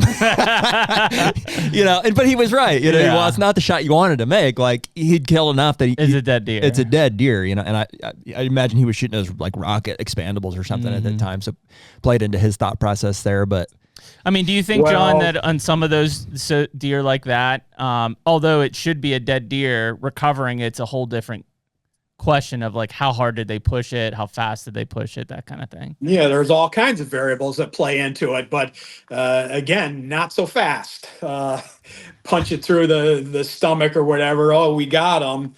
Well, again, I'm the guy that sees all the weird stuff, but I've seen intestinal and gut shots that lasted days or weeks. Wow. And you're not going to get that. Yeah. So it might be high odds. I mean, if all I did was gut shots every track, I'd be happy, because generally it's a dead deer and something we can work. But would I say with 100% certainty? Absolutely not. Mm-hmm. I don't count on anything. Yeah. How do you explain that? Like a gut hit? I mean, I guess, guts is a general term for everything that's what is behind what's all the back diaphragm, there? Essentially. You got intestines, you got liver's back there. Liver. That's like the middle line between like lungs and heart, and kidneys. Your kidneys are back there. Mm-hmm. What else? Stomach. Well, there are some arteries and veins, but if you're talking a pure gut shot or a pure intestinal shot that hasn't got lucky and picked up anything else. You mentioned kidneys. Well, they're pretty small, and that's lucky as can be if you manage to hit that. If you hit the pyloric artery on the bottom, well, that's pretty lucky. So if you're not lucky in catching something else that's good, and very often if you are towards the middle, then it is a combination liver gut, but barring that, pure gut, pure intestine, without picking up a lot of or any major artery or whatever to aid in the hemorrhaging, well, then it could be a fairly slow process, and essentially the mechanism of death then becomes blood poisoning. If you don't have additional hemorrhaging going on to help that whole process, then things slow down tremendously. And depending too on where in the body cavity, how high, how low.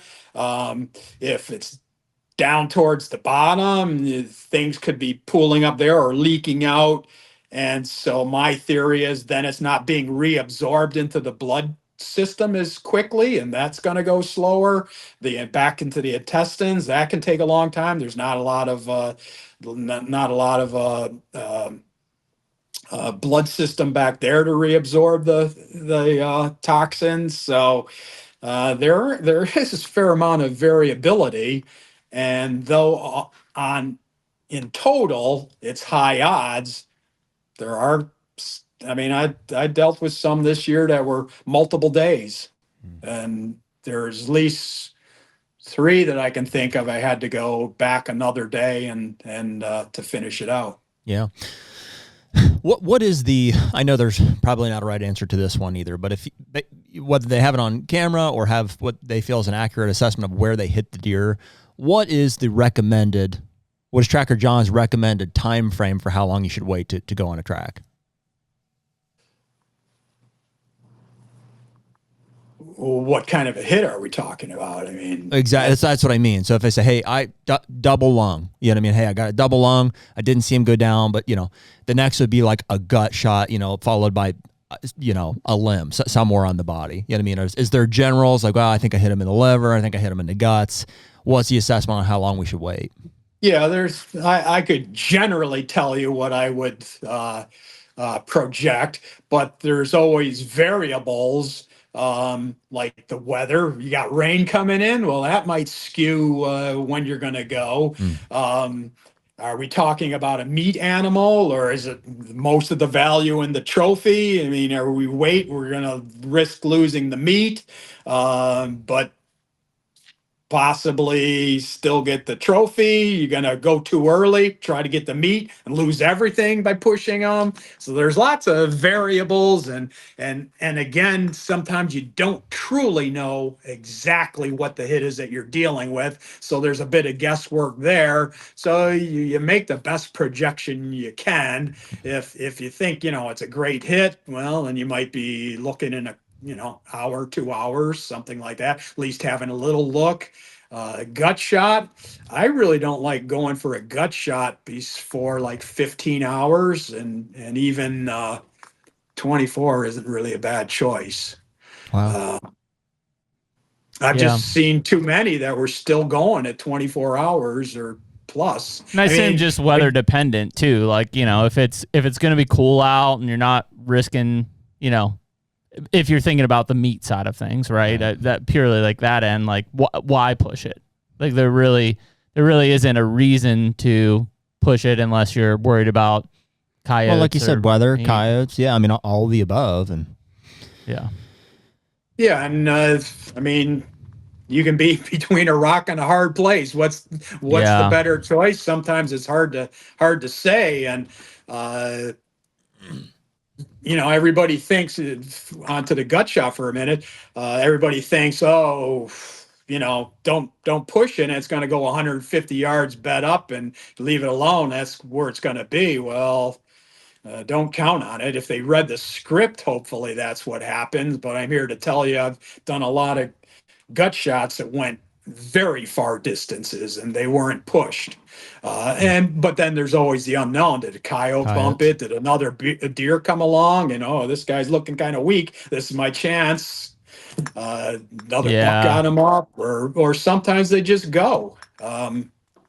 Sometimes there's no predicting, and not being able to predict kind of makes it a little bit of a guess as to how you really should proceed. I did a gut shot once, and the guy did textbook, a young fellow. He gut shot. He knew it gut shot. The deer it took a few bounces and then stood behind this bush. He could barely see it, but he knew it was there. And it just stood there for 2 hours until it got dark. And he stayed in the stand the whole time, just perfect. Got dark. He quietly slipped out, went out the other way. And they went in the next morning thinking, well, that deer's going to be right there. And well, it wasn't right there. And they trailed to this CRP field. And I guess he's in there. And they looked and couldn't find it. And I got called in. And when they called me in, they said, well, this deer's in the CRP field. We just can't find him. Okay. Well, long story short, wasn't in the CRP field. It went out of the CRP field, then hit some roads, went down a 2-track road, down another 2-track road, and they're saying, this isn't right. This is how we walked out. Your dog's following us. I said, well, I bring her back. She wants to do it again. So I let her go. Now we go off the 2-track to a gravel road. She takes a right-hand turn on the gravel road. And they say, well, she's following us. This is exactly what we did when we left after looking. So she goes down the gravel road. And then all of a sudden she wants to go off the gravel road after about 100 yards, cross a fence into the opposite side of the road to another strip of woods. And at the end of that strip of woods is where the buck was, 3/4 of a mile away. This is after standing for 2 hours looking like he couldn't go. And I've seen deer that looked a lot worse than that, okay, we back off because they say, well, he'll be here in the morning. Let's come back. You come back and they're not there. And then I get called back in again and have to trail another mile to get them. Yeah, it's always a bad place to start, where you're hoping that they'll be right where you left them, and then you give them the time, and then you come back and they're not there. It's kind of a moment of like, well, what do we do now? There's generally not a lot of blood to go off or anything. I've had that happen, but I mean, John, are the things that I know there's like a ton of variables, and it's hard to assign anything to, it's like, oh, this is. But are there things that you have found to be fundamentally fairly consistent? You're like, well, hit deer generally will do this, or there's generally, like a lot of guys will say, well, they'll go to water, or they'll go downhill, or, have you found any of that to be fundamentally, true? Almost none of it. Yeah. The downhill, uphill, no. They do whatever they want to get to where they want, do whatever they want until they keel over.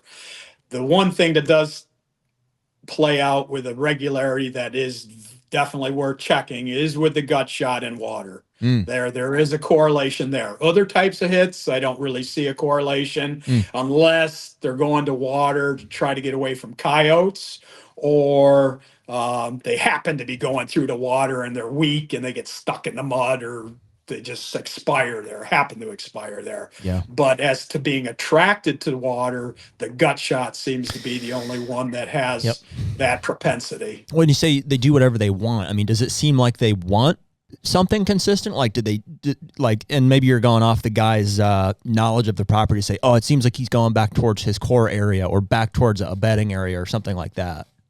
Well, okay, yeah, that plays. Usually I'll ask, well, where did the deer come from? And a lot of times they'll circle back to where they had been because they were safe there before this bad event happened. So let's go back there. I think, don't count on that, but it's a hunch worth considering. As far as other places, they're going to typically go, I don't see too much. Again, the uphill downhill thing, I don't really see any validity to that. The guys say, oh, front leg hit, he's not going to want to go downhill. Hind leg hit, he's not going to want to go uphill. Lung hit, he's going to be struggling, he's not going to want to go uphill. I don't find any of that to play out. Yeah. I mean, it's it's interesting, like what I'm taking from it, and I guess I have thought for this to be true also, but what I'm hearing from you is like very little about what we expect is true or can be counted on, and you really just need to go off of like what the situation is giving you, like where you think it was hit, all of the information, what the arrow looks like, and then really where the blood is actually going, and whether we can follow it ourselves or get a dog on it ultimately and just take it as it comes. Yeah. Again, I don't count on anything, and nothing shocks me. So I do not rule out any possibility. HUNTR Podcast is brought to you by Spartan Forge. Dude, maps. Mapping, right? Yeah. It all starts with a map, a visualization of a new property, into the fine tuning of different food plots, different habitat projects, where those are going to go, all the way to sharing pins and looking kind of like beyond the layers with something like a LiDAR, which is exclusive to Spartan Forge as of now. Yeah, and whether we're looking at it from a management side to put in food plots or switchgrass, or if we're taking a run and gun public approach on Kansas, it all starts with a map. It starts with a strategy there. You and I are going to have our own Blue Force team, which will allow us to run our own devices, but be able to see what you're adding or what I'm adding to that single map, which is really going to be critical moving forward this hunting season. That's right. So if you're looking for a mapping software to try out this year, or maybe you're just like not getting what you need out of the one you're using currently, Bill's offered us a promo code of HUNTR20, HUNTR20, that you guys can use to get your own subscription up and rolling. Check out Spartan Forge, download the app, use that promo code, and we'll be using that this year. Make sure you check out Spartan Forge. Well, I hope it's not a touchy subject here, but talk to me about drones, I think, before we get into even like more technology. That's one that recently has been, promoted for, and we've had Mike Yoder as the, drone deer recovery guy on talking about that's like a newer method that guys are using to recover deer. I guess thoughts on that? Yeah, which I think is important to know where I'm coming from and how that affects my opinion. So I don't know how it happened, but I'm pretty old, and so when I started as a little kid, there were bow seasons weren't really well known. Almost nobody bow hunted. Right. It just wasn't thought of. In fact, I got an interesting story if you want to hear about that. But basically, it was a primitive thing that started out as we can have more recreational opportunity by putting in a bow hunting season with virtually no effect on the resource. Almost nothing's going to get shot. So we got all this recreational opportunity that you can have, but you're really not going to affect the deer numbers too much. Mm-hmm. And that's also how the muzzleloader started. So I've got the advantage of having been able to see prior to those things, and then how things have progressed, if you want to call it progress, with various things being introduced and legalized. And now this is very important, how they were improved once they were legalized. Right. You legalize an item, and it might be within a certain capability when it becomes legal. But now because it's legal and people can make money off of producing an even better one, all of a sudden that thing turns into something very much different and more capable, and it affects the resource way more than when it was first instituted. So there's a lag in the result that happens because of those things being legalized.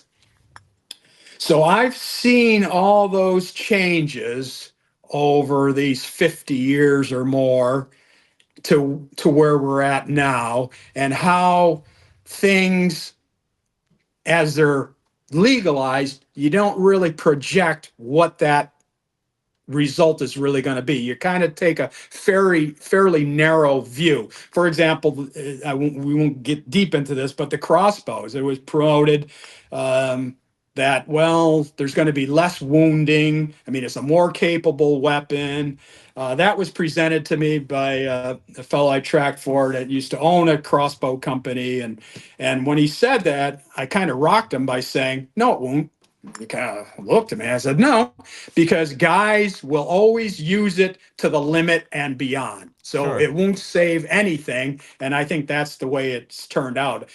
Crossbows are a major part of my workload nowadays. It's the wound loss is no better than it is with bows.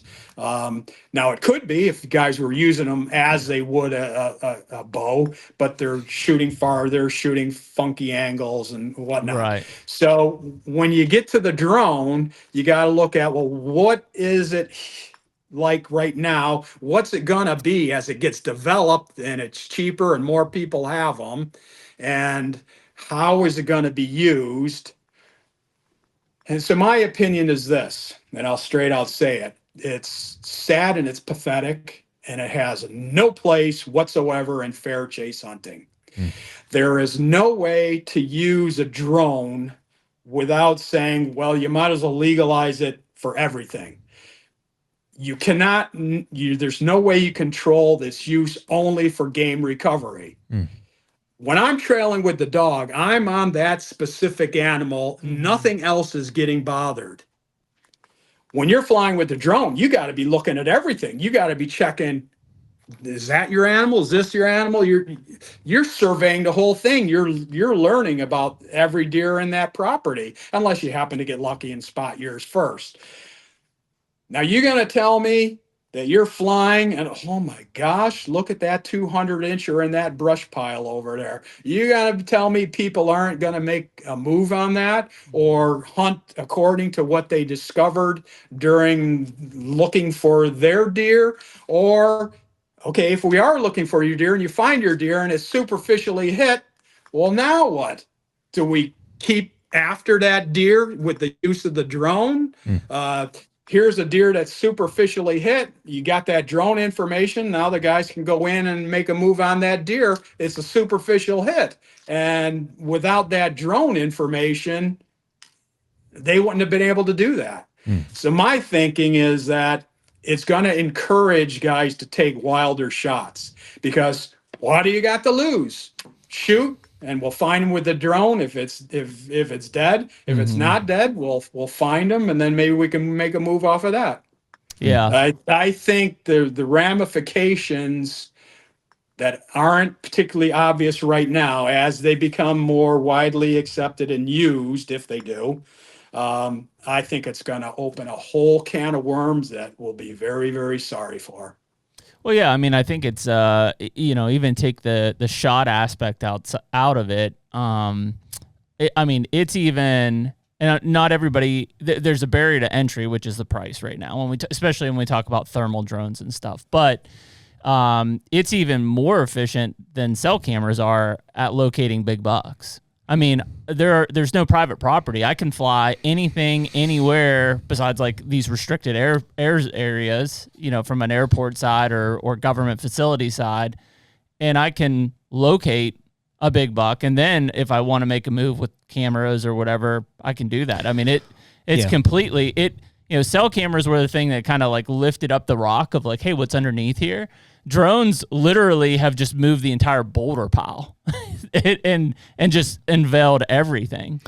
Which parts help me get John to the basis of like what is good or what's inherently bad. Like, because I think all three of us would be, and I'm kind of with you. Like I'm skeptical of any technology, obviously, and I think even if it has positive attributes with it, I think some drones could have the potential to. I still think, maybe they're not a good thing in the long run, but because like all of us would look and say, if there's a possibility of recovering the deer, we want to do it. We want to do it. That's a good thing. I do think from like a property invasive standpoint, purely from a, if I'm comparing dogs to drones, I would say, with the dog or even just myself scouting, I have to go through I have to be on the property physically, and there's a chance that I disturb an area, whatever. With a drone, that doesn't exist. So it's potentially less invasive in that aspect. However, the more reason to fling one.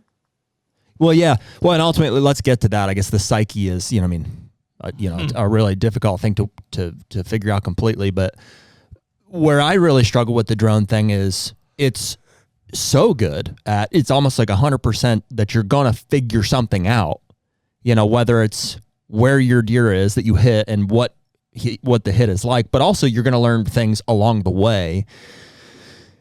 You could say that about tracking with a dog. Well, I didn't know this rub was here. I didn't know these trails converged here, but not pretty minimal, very minimal to the level that nothing is going to be as informative as a thermal drone above your property telling you where every deer is at. So that creates all kind of like considerations. So that's where I'm at, with the number one being, there he is, he's hit, but he's not dead. What do we do now? And all the states have different laws about, is tracking, considered part of hunting, or, what's the ethical thing to do there? Some say, well, you can't ethically use a drone to hunt. And the others would be, well, I can't ethically not go kill that deer that I think is lethally hit. Sure. So how do you know whether it's lethally hit? Yeah, exactly. I was called in to trail it was close to 220 shoulder shot, and it was one of those ones, okay, we're not getting this deer, but let's trail him anyways. It's just that fantastic of a deer. Well, the trail was pretty much what you'd expect on a shoulder shot, a little bit of blood, enough to maybe get you a little bit of hope to begin with, quickly fading out, a couple 100 yards, 300 yards, no more blood. And we trailed, and we got to this area that was heavy blowdowns. And there the dog seemed to kind of lose it, and we circled and circled. We circled this area of all blowdowns for probably at least a half an hour. It could have been 45 minutes. Circling, and all of a sudden we stopped to kind of chat a little bit. What are we doing now? And all of a sudden this deer blows out from this blowdown, maybe 40 yards away, 50 yards away. Well, we'd been circling this whole area the whole time. And I said, well, let's go take a look at that. And sure enough, in that blowdown, there's the bed. and like a quarter size drop of blood. Yep. That's our baby. Sure enough, he had laid there, let us circle around and blow around for that period of time, just trying to wait us out. Finally, when we stopped, or maybe it was long enough, he couldn't take it anymore and he blows out. So that's our guy. Let's trail him a little more just to be sure. We trailed another quarter mile or something and pulled the plug. Clearly it wasn't happening. And then that deer did get shot, I think, a couple of weeks later during gun season. But had that been the drone, well, there he is in that brush pile. Okay, we're going to surround him with some guys and move in. Well, there's a deer that was superficially shot. That good chance they'd have got him. Which is illegal, right? Do we know that? I mean, maybe it's on a state-by-state basis. No, I believe that is illegal. Well, How so? I don't know. Every state's going to have its own thing, right? To say, well, hey, it's a gray area. Because if it's is it legal in Illinois to track with a drone? No, it's No. legal in Ohio, right? So, and I don't know if we can pull the law up or whatever, but if you find the deer, is there what's the rule there? Is there a time that has to pass? Like I thought there was. It can't be actively watching you move in. You can't be like communicating. Say, yeah, you're 20 yards from them, or no. I right? think it's a time frame. Supposed to be. Nick, can you Google that? Say how would you pull that up? So I don't know. Ohio hunting with a drone. Ohio drone recovery. I'm just curious where they draw the line on that. But that is the challenge from a regulation standpoint: is where do you draw the line there? And then who's going to actually regulate it? Well, it's impossible to regulate. Exactly. That's why I say if you allow drones for game recovery, you've basically allowed them for everything. Yeah. There's no way to control it. I think that's true. Okay, so if that law does exist, and I don't know if it does or not, I haven't researched thoroughly all of it, but let's say it is a time frame where you can't go in after the drone. Well, so you give the information to your buddies and they go in. Right. Yeah. A million ways around it type of a thing. There's just no way to stop it. I agree. And here's a couple of things that haven't really thought about. Can I read this real quick, John? This is Ohio, right? So case by case. It says aerial drones may be used to aid in the recovery of a deer after the taking has occurred, provided that no one involved in the recovery is employing a hunting device at the time. If said deer is found to be still alive, the use of the drone will be discontinued before hunting can resume. In this limited case, the drone operator may provide the location of where the deer was last located by the drone. Yeah. So that's pretty significant. Pretty significant. So basically, you can't have a weapon while we're finding it. We found it. It's superficially hit. Here's the pin. Here's the pin. I'm not going to use the drone anymore. You go in and kill it. Right? That's what the law just read. Wow. So I don't see how you can say that's not hunting with a drone. It is. It absolutely is hunting with a drone. Yeah. Well, because that's what I'm saying. There's no way to control it. Now, and here's the other thing I don't know. People have been issued tickets for just taking photos and video of wildlife because it's considered harassment. Yeah. So now how do you all of a sudden legalize it for game recovery? If just taking a photo for video or photography reasons is suspect, then how do you come to this point? And so here's another thing you haven't thought about, or probably nobody's thought about. You know, you always hear about people saying, "Oh, we hunters got to stick together so long as it's legal." And who are you to say what somebody should? Yeah, we get that on a daily basis. Yeah.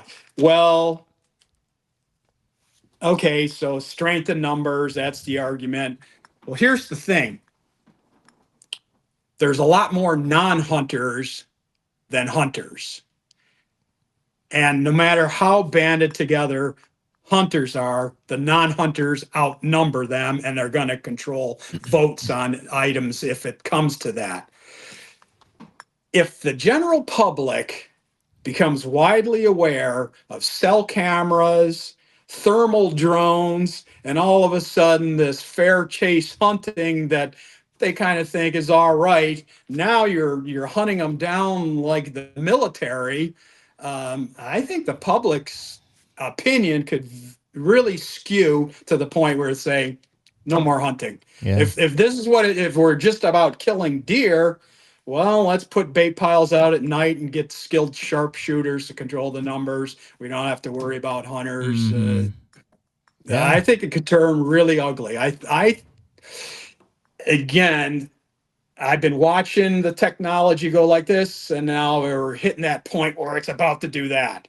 Things go very slowly at first, and then all of a sudden. And I think we're at the all of a sudden point where I don't know that we're not even looking at the end of hunting. And even if it doesn't become illegal at some point because the public is just disgusted with it, what about, okay, as we see more and more landowners or wealthy landowners gobbling up property so that they can grow the kind of deer that they want and forcing everybody else onto smaller and smaller sections. Now you start introducing a thermal drone, and this guy over here with the little property knows everything, knows what's on that big property. Yep. And now it's easier for him to pick off this big property's deer because it's one more piece of technology that's making things easy. Now all of a sudden that guy's got to have even bigger property. Or how about we put a fence up to keep the deer from going over to that guy's 50 acres or whatever. Which is happening And already. that's starting to happen. I know Yeah. people Oh, yeah. that putting up fences. I think we're way closer to that than people want to admit or realize. I think that we're just at a threshold with. For what though? What's the end result? It's to be able to, why are people putting up fences, you mean? Mm-hmm. It's to have the possibility to grow the kind of deer that You're they want. not. A single row of fence is not going to fix that. Oh, no, but 3 will. 4 will. 4 will, and then you're just shooting them in a high fence. Right. I don't know. I think a single or a double, I think I've seen where it has made a difference. Sure, it can. It can in certain situations. We agree, John. We talk a lot about technology. I mean, I think we couldn't have said it any better. It's almost like you listened to this podcast before.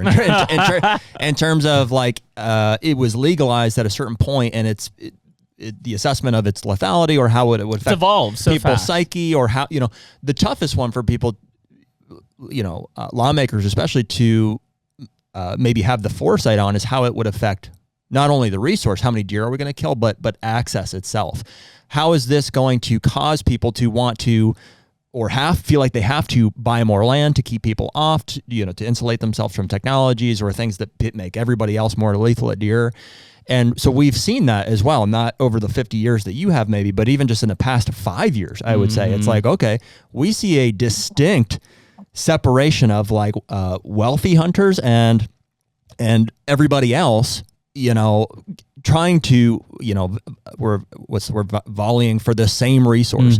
And the guy with the money is clearly going to insulate themselves as much as they can, occupy as much land as they can. Like, they're going to achieve the goal of growing and hunting big deer if they can afford it. And there's people out there that most of them have more money than they know what to do with. So they'll continue. They'll outpay, outpace, outdo. And what's crazy everyone. is, and this is what's a little bit scary or discouraging, is like, we care a lot about everybody's ability to hunt and have access to a resource like that. And so we see technology as like what's taking that away. But most people see that as like their sole lifeline to be able to still have the little bit that they have. They're like, well, without baiting, without my cell camera, without my crossbow, how am I supposed to compete against this or that? Not realizing that what we feel is that's what's causing the further and further division and loss, more and more loss of access, until I don't know what happens, until there's nowhere else to go, or there's no deer to hunt. So why, let's just quit and go do something else, I guess. So we're with you, like on the technology argument. It seems like it's at a point here where it's needing to be regulated. What's viewed are the immediate results. So maybe for those folks that it does help them right off the bat, but as it changes things, then they're in a worse position. Yeah. And I don't know. I think we are really at that incline where things are going to be happening fast. And, I don't care what anybody does, quite frankly. However you want to do it, that's fine with me. I don't care whether you like what I do or Sure. not. Doesn't matter. Where it matters is when it affects somebody else. And unfortunately it does, because we're dealing with a limited resource. There's not enough bucks for everybody to get one. There's certainly not enough big bucks for everybody to get one. So in a certain extent, you're competing against your neighbor as much as you are to try to outwit the deer. Yeah. So whatever gets legalized, even if somebody didn't really want to use that, they're almost forced to be able to compete against their neighbor. So it just kind of feeds upon itself, even if it wasn't what they really wanted to begin with. 100%. And the furthest evolution of that is a fence, frankly. You know what I mean? You can do everything that you can. You can hunt during the gun season. You can, have your own bait piles. You can run all these cell cameras. But the reality is, like, they're wild animals. They're going to run across the thing. The sole defense of that is a fence, and people are realizing that. Land managers are prescribing it, consultants are advising it, and it's unfortunately nobody wants it. Well, but it's short-sighted, because it seems like it's going to achieve what you want now until you fence all 3 or 4 sides in, and then you're just shooting them in a barrel. It will achieve it, but it will make. I guess it depends on how big it is.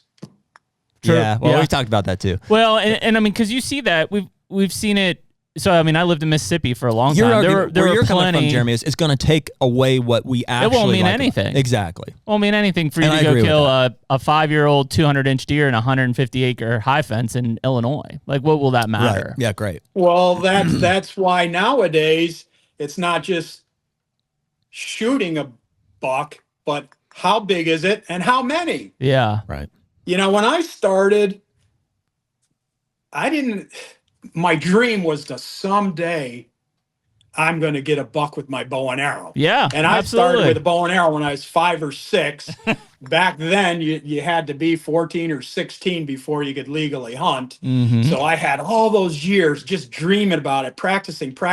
And so I went to school with Native Americans, the Haudenosaunee, which is people of the Longhouse Iroquois, more commonly.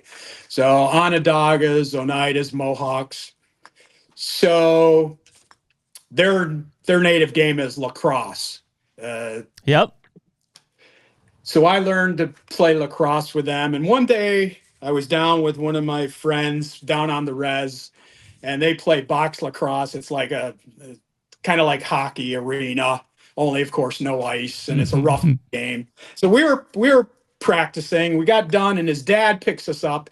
We're driving back to their house. So it's my friend's Native American father, him in the front seat, me in the back, kind of, talking to him. And I don't know how it happened, but somehow my friend says to his dad, "Yeah, Johnny's wants to shoot a deer with his bow and arrow."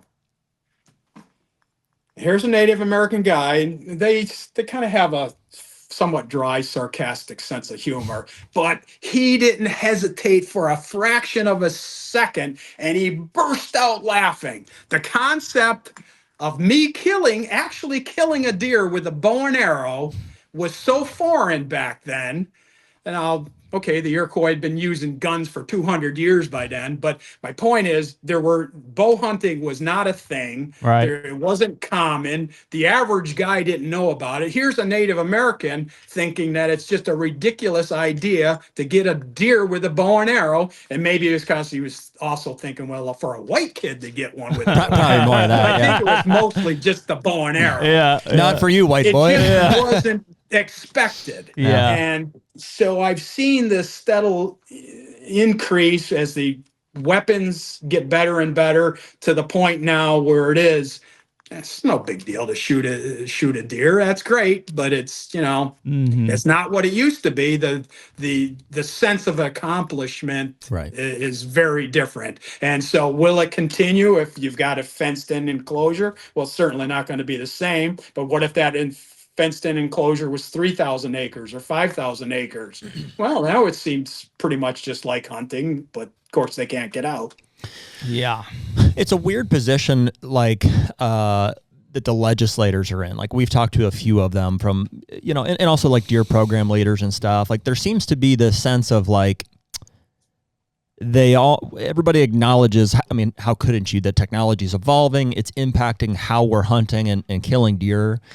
But there's a fear of, you know, loss of hunters. I mean, seems to be the one, and whether it's from a voting standpoint or from a license revenue standpoint, you know, each state and individual seems to have their own take on it, but that's the fear. They're afraid that if we take away technology, we're restricting opportunity, and that's going to look bad to, you know, whoever, the governor's offices, that's against our objective here, other stakeholders, you know, we want deer harvested or whatever. So they're all trying to meet these goals or whatever. And so while we've been sitting here for, you know, 3-4 years now advocating for the more of a handle I think we have on how technology is impacting like the psyche of hunters and how deer are taken and stuff, that it needs to be limited, you know, the states are very resistant to it, you know, and slow to change for sure. And we're losing hunters. And we are losing hunters daily. In the meantime. You know what I mean? That's the answer that none of them seem to have is, you know, okay, if the fear is loss of hunters, I get it. I understand that. But what is our response to, well, we're slowly bleeding out now. We're losing hunters now. And there is no, you know, well, it's, a lot of them will say it's, you know, the breakdown of the American family, just people aging out type of a thing. And I'm like, maybe it's some of that, but I also think it's just not nearly as cool as it used to be. Like you're saying how cool it would have been back then to kill one deer with your bow. There's guys out there that are like, well, if I don't kill at least one booner or one 200-inch this year, it's like I'm a failure. How did that happen? Yeah, it's so that's a good point. But no matter how it's happening. And to my point, the numbers are never going to equal, and they're only getting worse compared to the non-hunting public, who in the end, someday are the ones who are going to have the final say. Yeah, I think that's a good point. Yeah, so I think to your point, John, it's the reflection of who the hunters are as a collective group that's going to have that big impact ultimately. Because if we're using extreme technology and drones and everything, I mean, look at all the issues on the East Coast and New Jersey and stuff of people seeing these drones flying around. I mean, you know, they've seen 6 or 7 drones flying around different counties in New Jersey, and it's like, you know, all hell's breaking loose. What if all of a sudden they're like, wait a minute, or is it these hunters that are flying drones? Or they don't know, right? They're completely uneducated in what's happening. Yeah, and it's kind of interesting. I was talking to a fellow that's got one of these high-tech thermals drones, bought it for other purposes, for construction and cell tower inspections and different other ways that he's using it. But of course, once word got out that he's got it, he's been called by some hunters. And his comment was that, well, hunters, if they think they're going to get their deer from it, they're all for it. But his general perception was the general public that hears about it thinks it's terrible, thinks it's not fair. We're taking advantage of game animals. They're taking away their, you know, their whatever defenses their senses bring to them.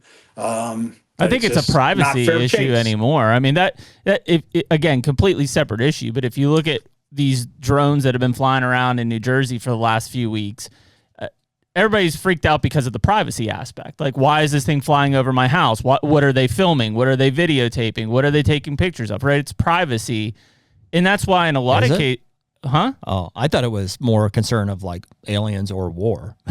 Well, I don't know about aliens, but war for sure, because they're taking pictures, and so it's a privacy thing. Yeah. You know, it's over the top on that side. So that's why most cameras on like the public lands in Kansas was taken away because of privacy. It wasn't because they banned them because people were killing more deer. It had nothing to do with it. It was a privacy thing. So when you start to think about it at that level, and the number of them are out there, I've got one. I don't know how to use it, but I have one. It's like, it's a privacy issue over the top of everything because of the way that, you know, the airspace is, right? There are no private land borders in airspace, you know, so it is essentially, and if we go back, not to harp on it, but we go back to the Ohio thing, what's even crazier is most of these people at night, when they see a deer on thermal, there's a very bright LED light that then shines down on the deer so you can see what the heck it is, right? Well, in Ohio, you can't even put your headlights on a deer. So how is that? That's the area where things in technology, and we're picking on drones here, but it could be, thermal scopes being used or whatever. Things in technology are evolving so quickly that the laws and the legislatures can't keep up with it. Mm-hmm. So in John's case, when he's talking about this expedited growth curve here in technology, it's going to stay way ahead of laws and regulations for the foreseeable future, which is going to eventually, it's going to have an impact on the resource more than it can handle. Mm-hmm. I don't know what that will be, whether that is, drones at night, or thermals at night, people hunting deer with thermals at night. I mean, Arkansas has talked about it already. Mm-hmm. I don't know. Yeah, I don't know how you enforce. I mean, it's hard enough to enforce, guys hunting within season dates and bag limits with the right weapons and this or that. It's like, you put drones in the mix or any other technology you can think of. It's new territory. Well, and I should mention too, about my perspective is that, pardon the pun, but I really don't have a dog in this fight. I haven't bow hunted since 1990s, probably never will again, or if I do, it's only going to be able to watch that arrow arc out and those gray barred feathers spiraling. I kind of miss that. But I'm probably never going to bow hunt again. So what happens really doesn't affect me all that much. Now does it affect my tracking? Yes, it could affect my tracking. But the bottom line is, although as old as I am, I kind of feel like I'm in my prime as far as tracking goes. I'm still in great shape. I can keep ahead of most anybody. And I kind of feel like I'm at the top of my game. But still, I'm old. Things happen fast once you get older. Certainly, most of my career is well in the rear view mirror. So I probably don't have many more years. So what happens really doesn't affect me that much. I'm spitting this out because this is the way I see it. And this is my feelings about how it's going to progress. And these decisions are going to have to be made because there are going to be other, to your point, technologies that develop that we haven't even thought about. What if they invent something where a deer can't smell? And they've got the ozonics and this and that. How much it works, I don't know. But what if they did invent something that was truly 100% effective, or something that sends out something or other and a deer's blind? It can't see. Right. Well, where do you draw the line? Yeah. And again, it's an incremental creep. Okay, the ozonics is okay. Well, it gets better and better and better, and all of a sudden it can't smell, can't see. Thermal drones, where do you draw the line? HUNTR Podcast is brought to you by Pure Wildlife Blends. Yeah, buddy. We're doing a lot of food plots this year. It seems like the planning, the preparation, like the coordinating for getting everything, in the ground, is like it just never ends. Yeah, and I just got off an 18-hour bender where I'm on multiple farms getting everything ready. But this year, fortunately, we've got Pure Wildlife Blends, which is Jeff Sturgis. Who better to partner with for our food plot program than a guy who's got 30 years of experience, been on thousands of farms. I mean, the guy lives and breathes food plots. Yeah, and so the blends themselves are all handpicked by Jeff, and it's like, man, we've had a lot of conversations with him over the years, and he's been pretty influential in how we set up farms and stuff. And frankly, the product, it's in a name, it's Pure Wildlife Blend. So a lot of these other seeds that you see that are blue and orange or all these things, it's because they're coated with lime and they're dyed, and it's marketing at the end of the day. So we have a lot of confidence in the seeds that Jeff has chose, and that's what we're going to be planting this year. And so right now, you can use code HUNTR10 for 10% off anything on the website. So if you're looking for switch, clover, brassica, or Jeff's favorite, layer in the rye. Layer in the rye. Yep. Check out purewildlifeblends.com. The big thing that we've kind of harped on is kind of the loss of woodsmanship. And so, if you look at the apples comparison, to me, scouting on foot, has been replaced a lot by cell cameras, trail cameras in general, but for sure cell cameras. If you look at, the tracking aspect of things, you and your dogs has been replaced or being replaced by a drone aspect, right? So there are the loss of woodsmanship in both of those cases, on the ground with the dogs tracking and or on the ground scouting. to me has taken a lot. I mean, that aspect of hunting, woodsmanship, was 3/4 of why most people hunted, was to be in the woods, to be out there, to succeed by trailing, tracking, reading sign, etc. With that removed, It's the whole definition of hunting. It what is. You're describing, yeah. With that removed, here we are sitting here looking at a cell cam. I'm like, nope. Oh, you know what? He was there this morning. I bet if I go in that plot tonight, I'm going to kill him. And I go out, I sit, I'm literally just have to execute a shot. And even at that, if I make a piss poor shot and call somebody to fly a drone up and find that deer, it's those types of things that I think is why we're losing hunters, is that we've taken all of the things that make the reward so valuable out. That's right. Yes. Yeah. It's really a double-edged sword. So you've removed that outdoor experience. Now, so I guess I kind of grew up with a Native American sensibilities, and I was kind of big into Henry David Thoreau and Walden, and that transcendentalism and the spirit of self-reliance and the spirituality and being in tune with nature. It's all removing that. When I'm tracking with the dog, as I said, we're flashing back 40,000 years. Yeah. And with the bow and arrow, that was coming in probably about the same time frame. So I guarantee you, 40,000 years ago, some guy with a bow and arrow had some stray dog or whatever. Look at that. Pretty much the same way I got started. Look at that. That dog's kind of following that pretty easy. There's no blood sign. He's doing it a lot easier than I can do it by eye. And it starts. So when I'm trailing with that dog, these people are getting an outdoor experience, whether we find their deer or not. We're in tune, and I guess the beauty of it for me is it doesn't really matter how you shot the deer, so long as it's done legally, whether it was with any weapon or whatever. Once I'm on the trail, now we're focused and we're going back in time, and now it's on that trail, and this is just a cool, awesome experience. And so that's the kind of stuff we're losing.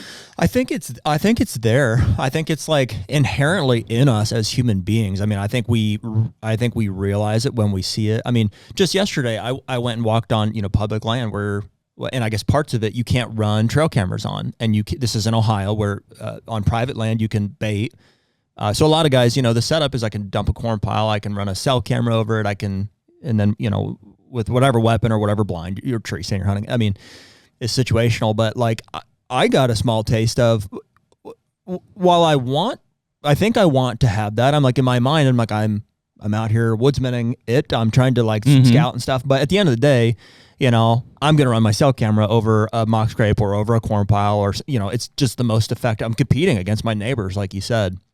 And it was kind of liberating on some of those lands where you're not allowed. It's not legal to use those technologies, to be like, immediately I know, like, so in the back of my mind, I'm like, I don't have that ability. So, I'm just really trying to pay attention to what's here. And I find big sign, you know what I mean? And water sources, things that I know are going to, like, there's a good chance, and there's sign that there could be a big deer here. And I also know that nobody else can use those technologies. So I'm not feeling forced to do that. So, and immediately I'm like, this is pretty cool. Like, there's a chance here. I'm at a disadvantage because I don't know exactly what's here. It's kind of, sure, I'm going blind a little bit based on what I'm used to, but it is preferable. You know what I mean? I think it has, like, in terms of those primal feelings, that is what makes hunting cool. I think that's what you want. So, I mean, yeah. Well, yeah, it's like looking into a campfire. There's tens of thousands, hundreds of thousands of years of humans surviving because they're got fire, and that's in us. So I don't care who you are. You look into a campfire, and you're feeling those things. And it's the same with the hunting. There is that outdoor experiencing and that connection. So you're losing that.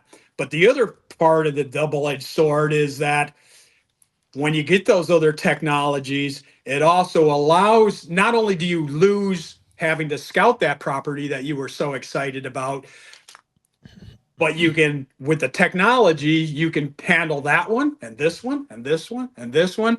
So that's what allows also the guys that can afford it, and I don't begrudge them, but it allows them to have a lot of property and multiple properties and keep a handle on everything because they got all these cell cameras out there. You don't have to spend the time out there. The cameras are doing it for you. Yeah. So it allows you to gobble up more and more and more. And that's, I mean, I trail for these people, and a lot of them are really great people. I don't begrudge them for doing that. And in fact, nowadays, not always, but a lot of the big deer I'm trailing, there's two things that are kind of fascinating to me about that deer. First is it's a genetic specimen, and it's just awesome. Look at that deer, look how big they can get, and that's, a genetic freak.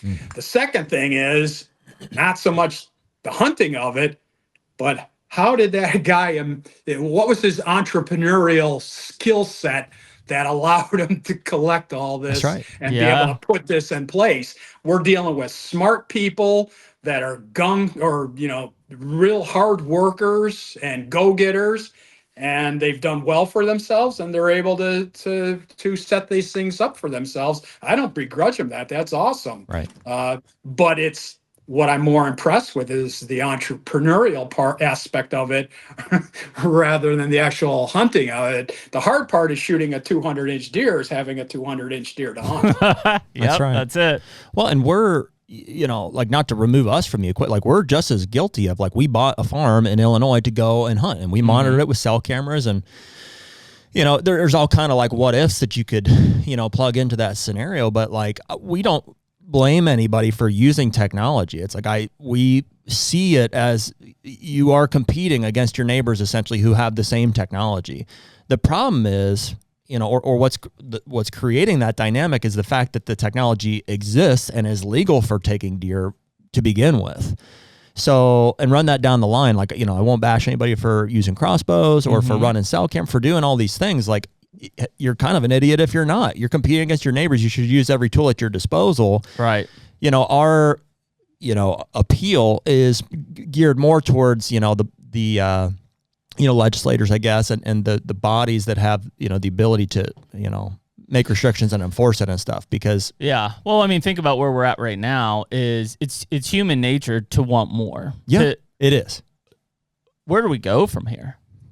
Like, I mean, that's the further separation. That's exactly what it is. You know what I mean? So if people want more, so people that can afford more are going to continue to occupy more and more, and everybody else is going to have less and less. It'll be a European model of and nobody wants that on either side. The rich guys that can afford it, they don't want to have to buy more land, and really probably what they want deep down is to experience that connection, even though, that's outweighed by how many 200 inches can I kill. But we all want the same thing. We want the connection to and the chance to, like, have that outdoor experience and maybe kill a buck of a lifetime.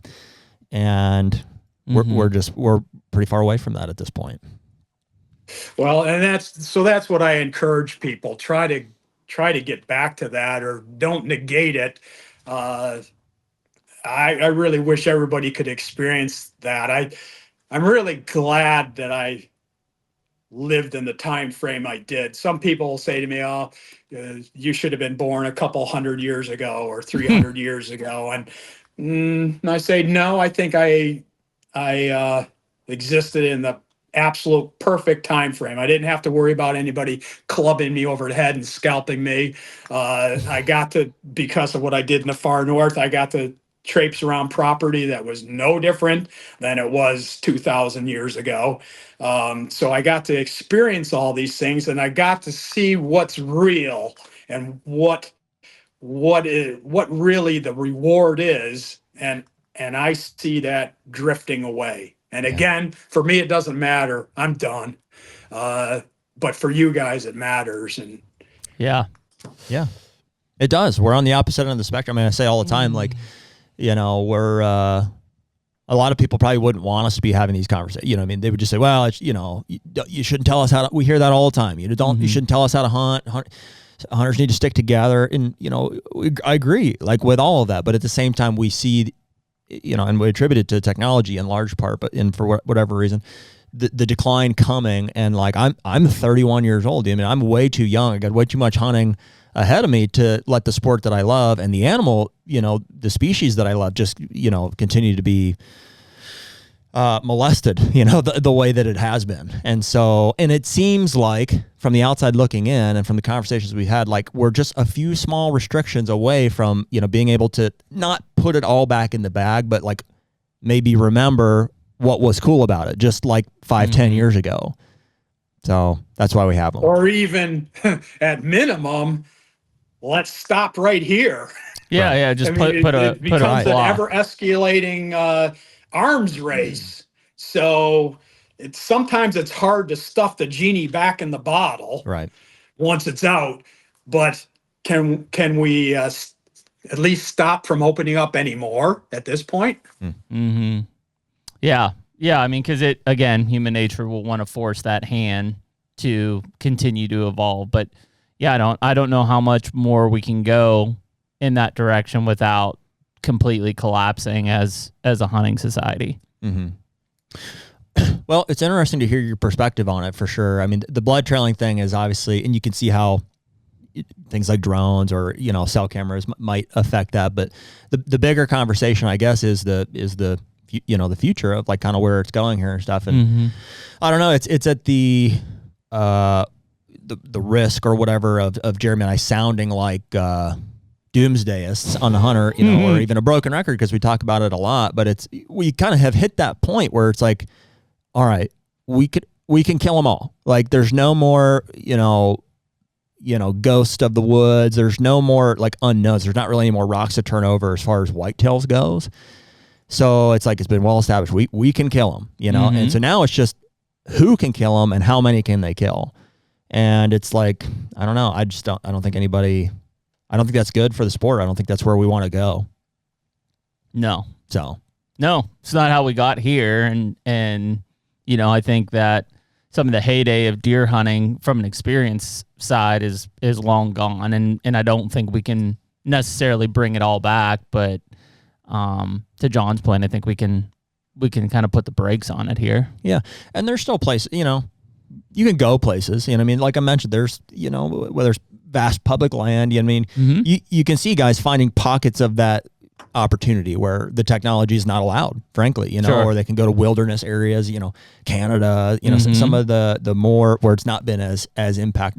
The whitetail world is obviously the most technologically advanced, I would say. Right. It's got the most people doing it. It's got the most dollars being put at it. So, I mean, we're seeing the technology applied there first above everybody. Well, I mean, that's the interesting part about the West, like whether it's elk, just stay with elk hunting for a second, is that, because elk hunting occurs a lot on public lands, BLM lands, in the Western U.S., you see things like cell cameras being banned, trail cameras in general being banned. You see that pullback because everybody's kind of, besides some of these larger private ranches and stuff, a lot of people are on the same wavelength. It's like, hey, we're all hunting this public land. Like, this is getting out of hand. Let's just get back to hunting.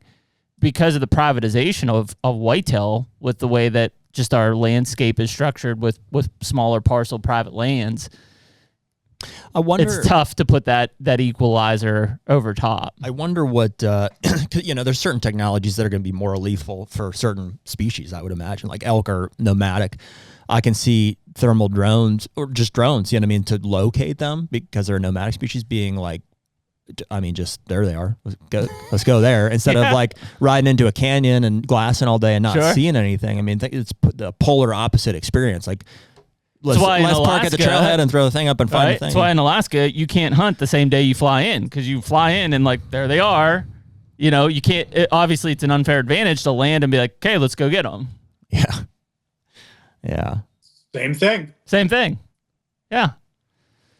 Yeah. It's unfortunately, it's a challenge to the lawmakers of the state to make decisions and evolve faster, which is never, government doesn't move faster. But like that's unfortunately where it has to start, because the opposite side to everybody who hears that and says, well, we don't need more government regulation is, okay, then self-regulate. You can't.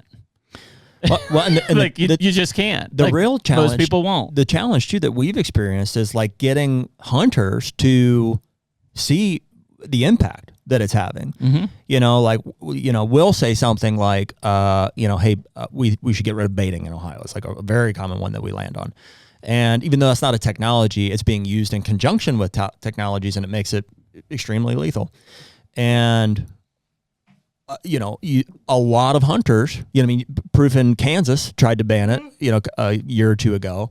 And all the hunters were like, this is there was an outrage. You know what I mean? They're like, we need it. We need hunting. This is like our hunting culture and all this and that.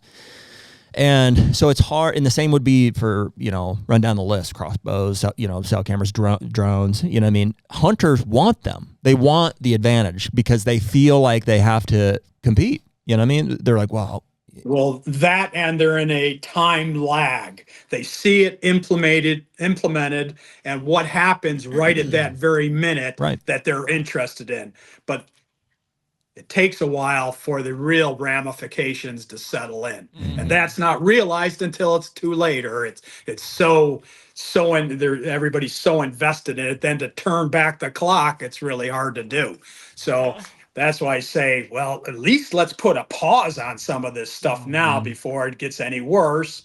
And then with the rest of the stuff, I would even say, we know how effective the various weapons are and various strategies. Maybe you can't eliminate anything, but you could assign seasons and the length of the season to how effective that particular weapon is or strategy. It's really interesting, John, to think, you know, we talked a little bit about the psyche earlier. It came up because we were talking about, you know, if I'm hunting with a crossbow, in my mind, you know, you're saying you're seeing guys taking further shots, or, you know, they're treating it more like a rifle. It's like people will use it to their extent and further. You know, the comment is basically about how, you know, access really, I think, is the root of, like, maybe was the least understood. I don't know if anybody, I don't know when the first time that people started to consider, like, well, are we running out of places to hunt? You know, whitetails anyways, you know, maybe that was always a thing for elk, and I don't know, but like that seemed to happen like way faster than anybody could have anticipated. And you can, you know, maybe it wasn't solely technology, but like looking back on it, you know, it was regulation change in addition to technology that forced that hand fast. You know, and Jeremy and I will speculate things like, you know, two of the things that, like, you know, the technology either evolved fastly or they were implemented like within the last 5, 10, 15 years would be, you know, probably crossbows and cell cameras, you know, I think are the two technologies that were applied. You know, drones have come here more recently, and that's, you know, we don't know, I guess, the ramifications of that one, but it seemed like what those two did, specifically crossbows, because they happened first, was it took a lot of gun hunters, I would say probably is the primary audience, but also maybe non-hunters and some bow hunters too. You know, everybody kind of evolved into that new category, you know, to where now it's 50 or more, you know, 50% or more of the archery harvest in most states where it's legal. You know, so a lot of people move into that. And along with that, so if beforehand, if I was a gun hunter and I could only hunt, you know, 2 weekends or, you know, 2 weeks or whatever it was out of the year, now I have the ability to hunt the whole season, right? Which in theory is great, but okay, so what does that mean? Should I, you know, maybe I need a place to do that. Maybe I need a bigger place, and maybe me and some of my buddies will get together and we'll, you know, maybe one time we had permission, but there's demand for it. Now we have a lease, you know, there's 3 of us, we get this 300-acre lease, and that's great. Well, and so now we have these cell cameras put into the thing. So we can just monitor the property. Like, why would we're not going to be on there all the time. Let's just monitor it. And so now we've got some free time. Why don't we just go to the next state over? Let's go get a lease in that state. And so now you get guys who have an excuse and a reason and the ability to monitor and hunt all these different properties and occupy them. And pretty quickly, we're out of place. Like literally, I think overnight, like within a 5-year time frame, like there are no more properties to hunt. Like they got either bought or leased, or, you know, they don't allow hunt, whatever it is. Like the number of available properties, private property, is just, it went from a fairly high number, I have to imagine, at some point, to now it's at least a pay to play game. They're at gone. This point. It's at least a pay to play game. Yeah. So you talk about a ramification of the technologies. I mean, That is a huge one. Well, and to people, and not picking on crossbows, but to people saying, well, crossbows have been legal forever, the technology has evolved. Like the crossbows of the early 90s were not that much lethal than the compounds of the early 90s. The crossbows... It's all evolved. Yeah. Going back again to me seeing the beginning of the bow hunting seasons or the muzzleloader rifles. Back then the muzzleloader, was a 75-yard gun. Yeah. My dad actually had one of the original Allen compound bows. Oh, yeah.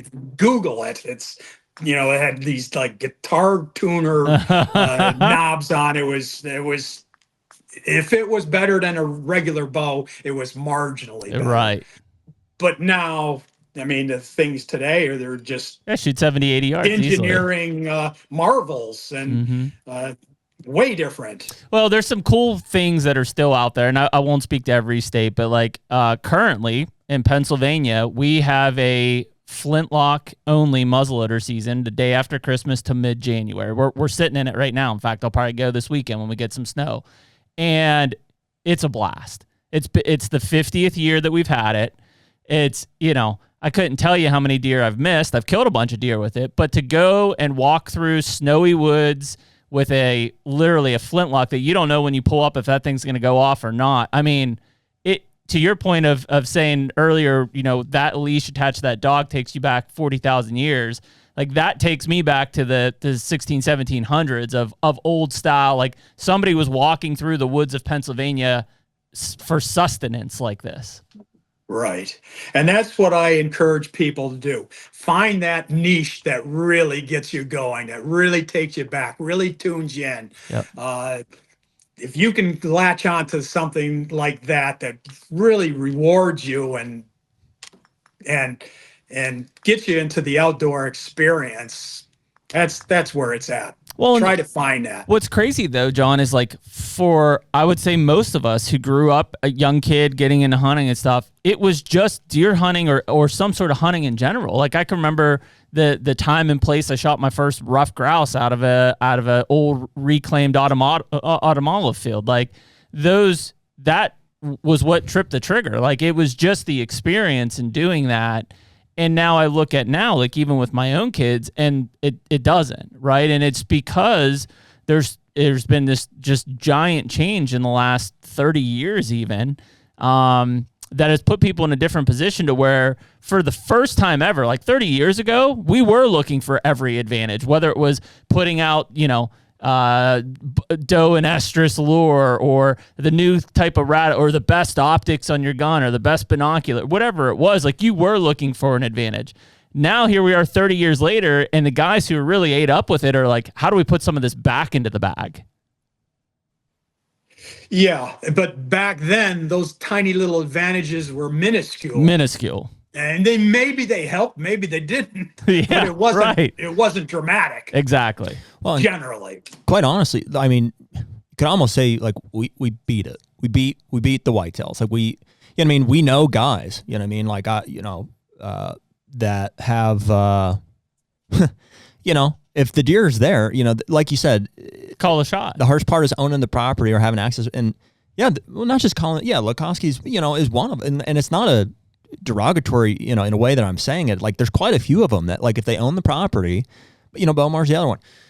There's a bunch of them, frankly. There's enough guys that if they can afford to have the property, all the technology exists to be able to like kill the biggest deer that are there. So great, they set that all up, and then Lukowski's like, okay, I'm going elk hunting. When that buck shows, I'll come and kill him. And that's not to his discredit at all. It's just that is like what is available to us. And so the ceiling now is like, it's like, where do you evolve into as a whitetail hunter? Some guys evolve into other species, but it's like, you can look at it and say like, because they're trying to go back and find that thing that they had, that passion that they had for whitetails. Right. Yeah. It evaporates at some point because it becomes easy. How do you find something that, is still difficult? Yes. Yeah, tough place to be. That's for sure. And with anything, it's no matter what you're talking about, there's always that quest for more and that hedonistic adaptation where all of a sudden what used to be thrilling, well, it's not quite there anymore. So you got to just keep bumping it up and bumping it up. But Yeah. when you've got technology that allows you to take it to the to extreme levels, and again, I'm not hunting, so I don't really care what anybody does. It's not really affecting me, but what I don't like to see is things that affect other people. Do whatever you want, but if it starts affecting somebody else, then you got to have a discussion. Mm-hmm. Well, it's hard to see that a lot of times too, because we're on our own islands, we're on our own pieces of property or whatever, and we don't want to be told how to hunt, so we just do with what we have, and it's hard to know how it affects other people unless it's talked about. We get the argument that the way I hunt doesn't affect you, except it does. It's a public resource. So however you hunt deer on your side of the property line affects my side of the property line in terms of the public resource. If you got $5 in the neighborhood, yep, and because of something that is allowed, this guy over here is using it, and this guy over here doesn't really like that's in use. He doesn't use it, but the guy that is using it, he kills 4 of those $5, or they do on his property. Well, that's affected the other guy that doesn't want to use it. Absolutely. There's nothing left for him, or next to nothing left. Yeah. So that, to me, that argument doesn't quite fly, because you're affecting the other guy. You are. I'm all for freedom and letting people do what they want. Trust me. But it's not at the expense of others. Mm-hmm. Yep. Tragedy of the commons.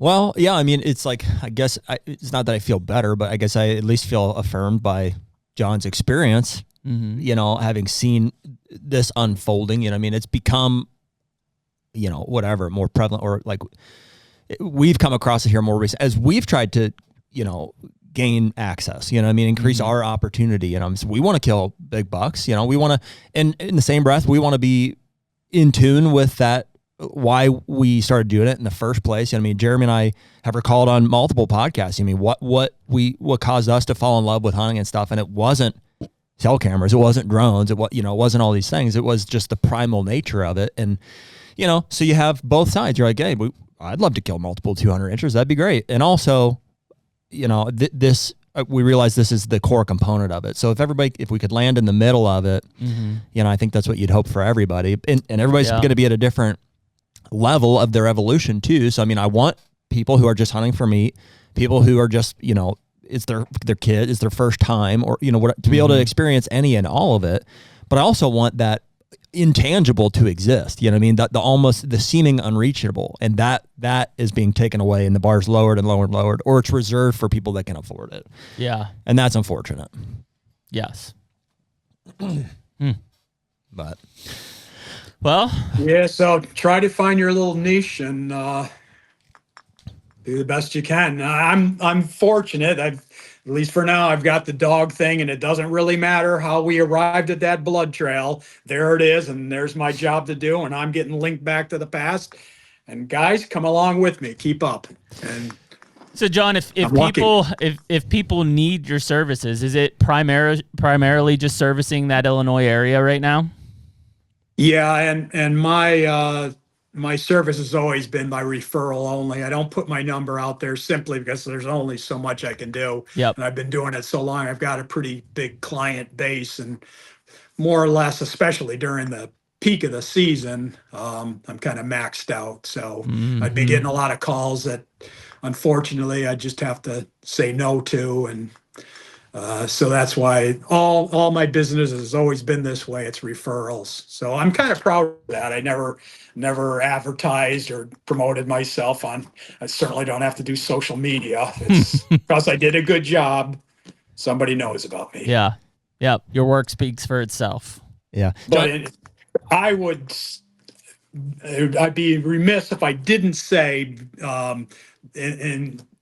during this podcast at some point, take good shots, That's the main thing. Try not to have to use me. Don't be stretching the boundaries. Whatever you think you're capable of, scale it back a little bit and only take those perfect shots. I mean, again, with the pressure to shoot more and more and bigger, there's that tendency to want to stretch out. But if you're not 100% sure that you can make that particular shot, don't take it. Try to eliminate me from the equation. Yeah. There's still, I'm always going to have work. There's still stuff, no matter what, weather, something's going to go wrong, but try to minimize it. Yeah. John, are you involved with or aware of any like blood trailing organizations, things you would point to for, I mean, you can't service every call, right? So, I mean, are there places that people can go to get? Yes. Yeah. So I'm not involved with them. I've been doing my own thing for so long. I'm just in my own bubble. But there's United Blood Trackers. That would probably be a good place to start. Gotcha. Now, the caution would be is just because somebody's in organization doesn't mean that they're good. They paid their dues or whatever, and they're listed. So that's on you to try to do your homework and make sure you've got somebody that's capable. Well, and that would be a good place to start. You know, and we've talked with a few, Shane Simpson being one that we've had discussions with. Like it seems like most of the people that are really good with the dog tracking, just like you, truly have a passion for it. Like the entire experience, like you said, doesn't matter how you got to the blood trail, you're on it now, and like you're in it at that point. And not to like knock the drone side again, but like it's not, most of the dog trackers that I've talked to and worked with in the past are not doing it for the money. Hell, half of them want to do it just to get their dogs on a trail to keep things fresh and active. Well, there's certainly some of that. I'm quite honestly, I'm way beyond that. I mean, I don't need practice trails for my dogs, and I don't think practice trails that are unknowns are really a good way to be training, or that's a whole different thing. But I definitely know there are people just to get the experience or to be able to run the trail. Yeah, they're going to be anxious to go. Yeah. Cool. Well, next time we'll have to at least have the dogs who are the true star of the show on, right? Well, had I set up in the tracker shack, that might have been possible, but the reception's way better up here in the lodge, so I thought that was the better choice. Yeah, I think it was. Yeah. Well, we appreciate you making the time for us during the season. Originally, this was not going to be until I think towards the end of January here, but got some time carved out, and we appreciate it. Well, you're very welcome. It was a pleasure. The HUNTR Podcast is brought to you by Better Backstrap. Well, one thing that's undeniable, man, is you and I both like to eat. And so we're going to be partnering with the Better Backstrap this year to have the best seasonings possible for our meat this summer. Yeah. Well, dude, when it comes to venison, it's like you've heard me talk about before. It's like, what does the preparation for all this look like and stuff? And it's like, I really want to make a point of eating more venison moving forward. And some of the Better Backstrap mixtures have made it super easy. Yeah. And so we've got kind of 3 core mixtures. You've got your original Better Backstrap, which is for that grilling of your backstrap or tenderloins or anything like that. You've got your classic taco mix. Always can't go wrong with tacos. Can't go wrong with that. And then you've got your standard SPG in the orange can. Well, SPG and down the hatch. There you go. So right now, if you go to betterbackstrap.com, you can use the code HUNTR15, get 15% off any of your orders on the seasonings, and there'll probably be more coming out here throughout the year. Get yourself a Better Backstrap. Tracker John. Cool one. Yeah. Yeah. Dude's probably seen a pile of blood trails. Oh, yeah. I mean, I don't know. I mean, that's what he didn't. Yeah, I know he doesn't really keep track, but I mean, it's got to be that. It's got to be thousands. I bet. Yeah. Over 40 years. Thousands. Yeah. I mean, I'm sure he's just swamped. Maybe 5,000 blood trails. 5 to 5, 6, 7, 8,000. Yeah. Blood trails. Figure that's like 100 a year. If you go on 100 a year, you think it's that many? Probably. I bet it's right around. I bet it's south of that. I bet it's 70. Yeah. I guess. Okay. So yeah. So still, thousands, 3,500. Oh yeah. 4,000 blood trails. Yeah. Well, and I mean, a lot of blood trails. I guess I think of the ones that you watch at Deer Fall or whatever. That's one thing, but like it's the ones that like when you're on a blood trail and whether it's successful or not, at the end of it, it's like the amount of stuff you learn on those trails of like what deer do and why they did it. And like, again, we pointed that one a lot, but like, I remember trailing that deer down like a mountain spring, and he like, the only reason I was finding it is there was leaves in the middle of the creek on rocks, and every once in a while I'd find blood drip. He walked down the creek. Like he was purposely, I think, and again, maybe overanalyzing it, deer was like 7 or 8 years old. I think he was walking that creek thinking that, predator wise, like he would throw his scent off and like they wouldn't be able to follow him. I wonder if they use water like for that purpose, if they know that. I think they're smart enough to evade stuff. The predator likely being like a coyote some or sort of a something. dog, Yeah, a bobcat. They probably realize that scent is. I wonder if they have that concept of. Well, they must, because they have to. They smell. I wonder if they realize that other animals can smell. That they have to. I'd say so. Whether that's they think about it that way or it's just instinct. Yeah, it's just like if you ever, even not an injured one, but like you're walking through the woods or whatever, and you look over and that buck's just hunkered down. Like it was going to let you walk right past them. And if they do have that concession, if they realize that water is like can erase it. Mm-hmm. I don't know. I would assume they know that that's going to throw something off, because it's like, why else would you do that? There were easy trails to take down there. Yeah. So. Well, interesting to get his perspective too on just technology as it evolved. I mean, I know you and I talk a lot about that, and it's just kind of like it seems like we run into it time after time, because it's like, what good is it to talk about hunting strategy and like, this or that without, ultimately you're going to land at the point here where it's like, dude, people need places to go, and we need for the resource to exist in abundance in the future. And it's like, that's where the conversation lands. And it's going to keep going back. And he's seen it for way longer than we have. And for anybody, anybody else probably that we could have on. And so, I mean, it's affirming in a sense that's like, okay, he's seeing some of the same of what we're seeing, but also unsettling in that we don't know where that goes. Well, and the unfortunate thing is the little guy loses eventually. Yeah. It's going to be how it is. I mean, if you have a smaller piece of land, eventually you're going to get bought out or pushed out or blocked out or whatever. Like it will happen. And so it's trying to figure out how to stop it before it gets to that point. And part of it is through self-regulation, which is, almost an impossible ask. It seems like, it just seems like it is. Yeah. It goes back to like, if you're, hey, you can shoot $5 a year. It's like $5 a year. People will try to do it. Well, the thought is if my neighbor's not going to, why would I? Yeah. And it's a fair point.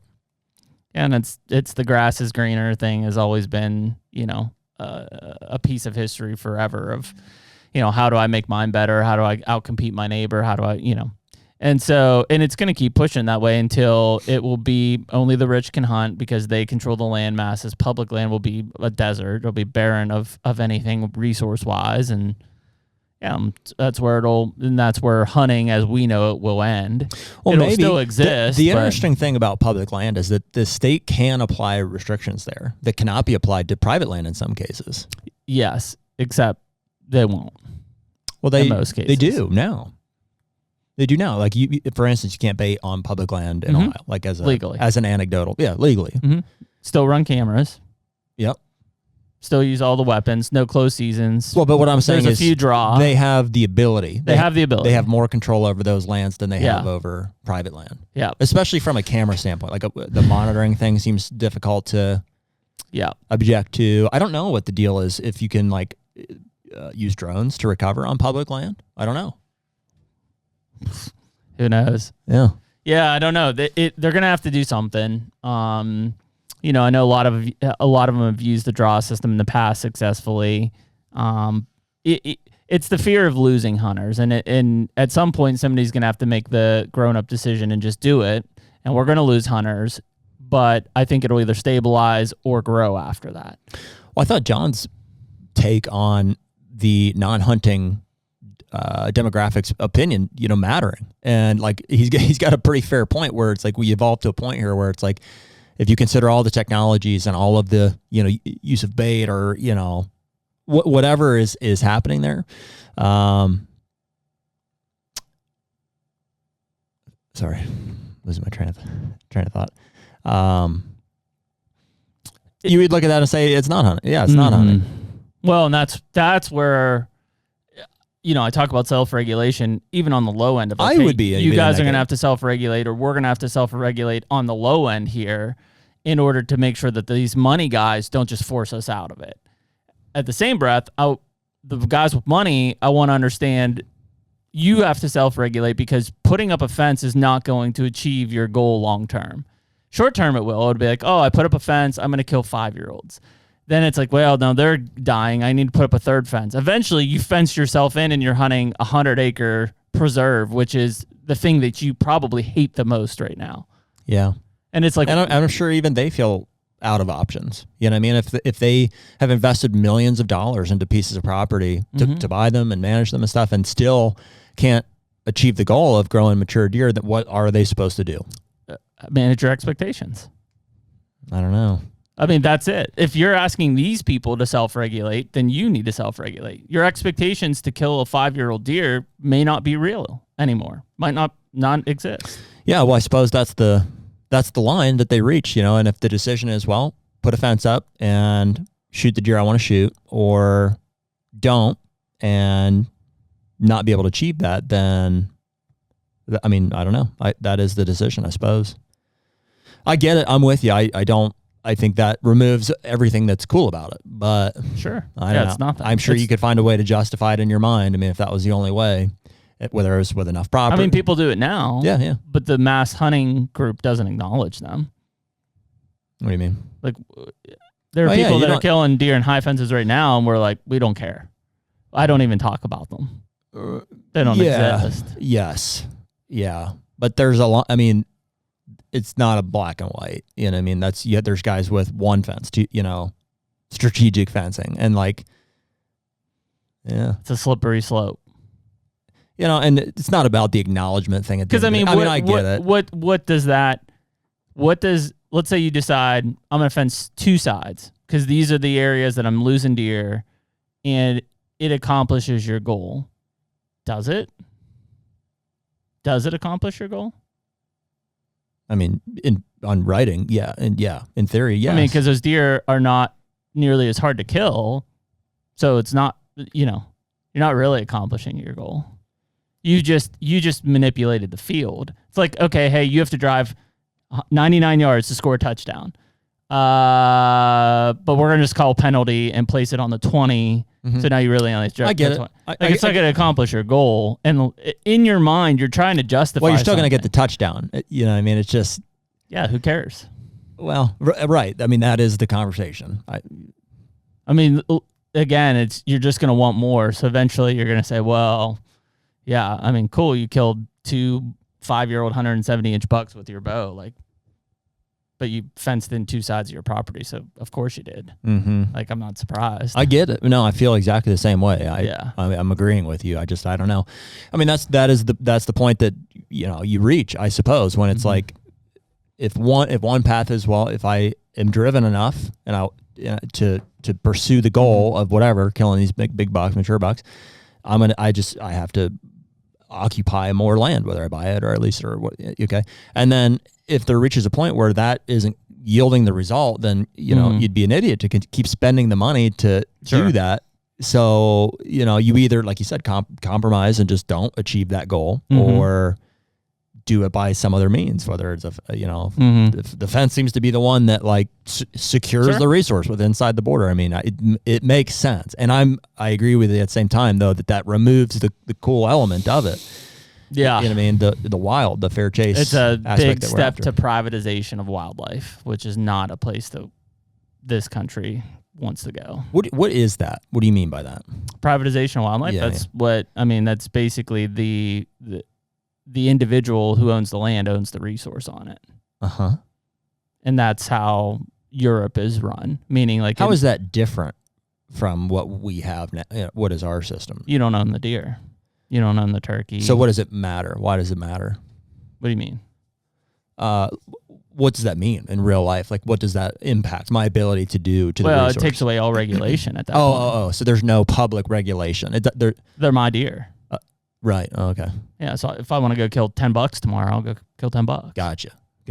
Yeah, there's no season. Gotcha. And where does that exist? That's a European? Europe. Mm-hmm. Interesting. Yeah, and really in Europe, if you don't, most of them, you have to be part of like a wealthy landowner family to even hunt. Why is that? That's how it's always been. How they run it? Does that work for them? Like, yeah, but it's all privately funded. There is no public. I mean, the majority of people don't hunt because there is nowhere to hunt. There is no public hunting. yeah. So how does management get applied? Private. Yeah, they just decide collectively that. I mean, individually, they're massive estates, And and they just manage the resource privately there. do they seem happy with that? Sure. Yeah, because they're rich and they control it all. Interesting. Yeah. Interesting. But you're talking like tens of thousands of plus acres. You got corn piles in Europe? They can do whatever they want. So what about like? I wonder if they experience like some of the same stuff that is happening over here. You gotta let the tidbits in. They're here. Mm-hmm. Okay. You know what I mean? Like What do you mean? the competition with the neighbor type of thing. Like, is there? There still is. I mean, there's obviously these estates have other estates. What do they against hunt in them. Europe for starters? I Is mean, it mainly red stag? deer, Okay. axis deer, fallows. Okay. Yeah, a bunch of different types of ungulates And so all the estates are managing privately, for their own. and they own them. Yeah. Like they're So would it be their legal? deer. Would it be legal? Like, just for amuse me here. Like, could the neighbor that owns 5 acres? I mean, is that a thing? I don't know. No, it's not a thing. It's not a thing. Mm-mm. Those don't exist. Okay. Yeah, So there's not much land ownership in Europe. there is, but it's very few landowners that own all the land. Really? Mm-hmm. Interesting. Yeah. Okay. Yeah. It's very different. I'm trying to just imagine Very what that would different. be like. It's all you know? privatized. Same with Africa. Africa is all privatized funding. That's why these safari hunts and stuff are so critical, because that's how management is funded. Now there's some national or worldwide organizations that get involved with like the rhinos and stuff like that. But yeah, and in Europe it's all privatized hunting, basically. Interesting. So Yeah. you can't even. I mean, if you're just a general citizen of, I don't know, Germany, like you can't hunt. You don't have anywhere to hunt. There is no public land. There's no. I don't even know if there's a license. Well, it's interesting. I mean, you can, for the sake of the conversation, I can see a benefit of individuals managing their own land, but also I can't see that working here. Well, you know what I mean? Not big enough parcels. Right. Would be a big part of it. Mm-hmm. Yeah, and too many other stakeholders. Vehicle collisions, agriculture. Do those stakeholders not exist as much, you think, in Europe? Or Most of the places where there are large landowners, there is not large population of people. no development? It's less developed in general. Mm-hmm. Huh. Interesting. Yep. Centralized I'd be cities. curious to like see that. Sorry about that spit. Spat at you. All right. Well, we'll save that for another one, but We'll get a European guy on. it would be interesting. Mm-hmm. We should do Sure, we that. could find one. Yeah. Probably know one. Hey, if you're a European guy, let us know. Anyways, we appreciate you listening to episode 232 with Tracker John, and we'll catch y'all next week. Later. Take me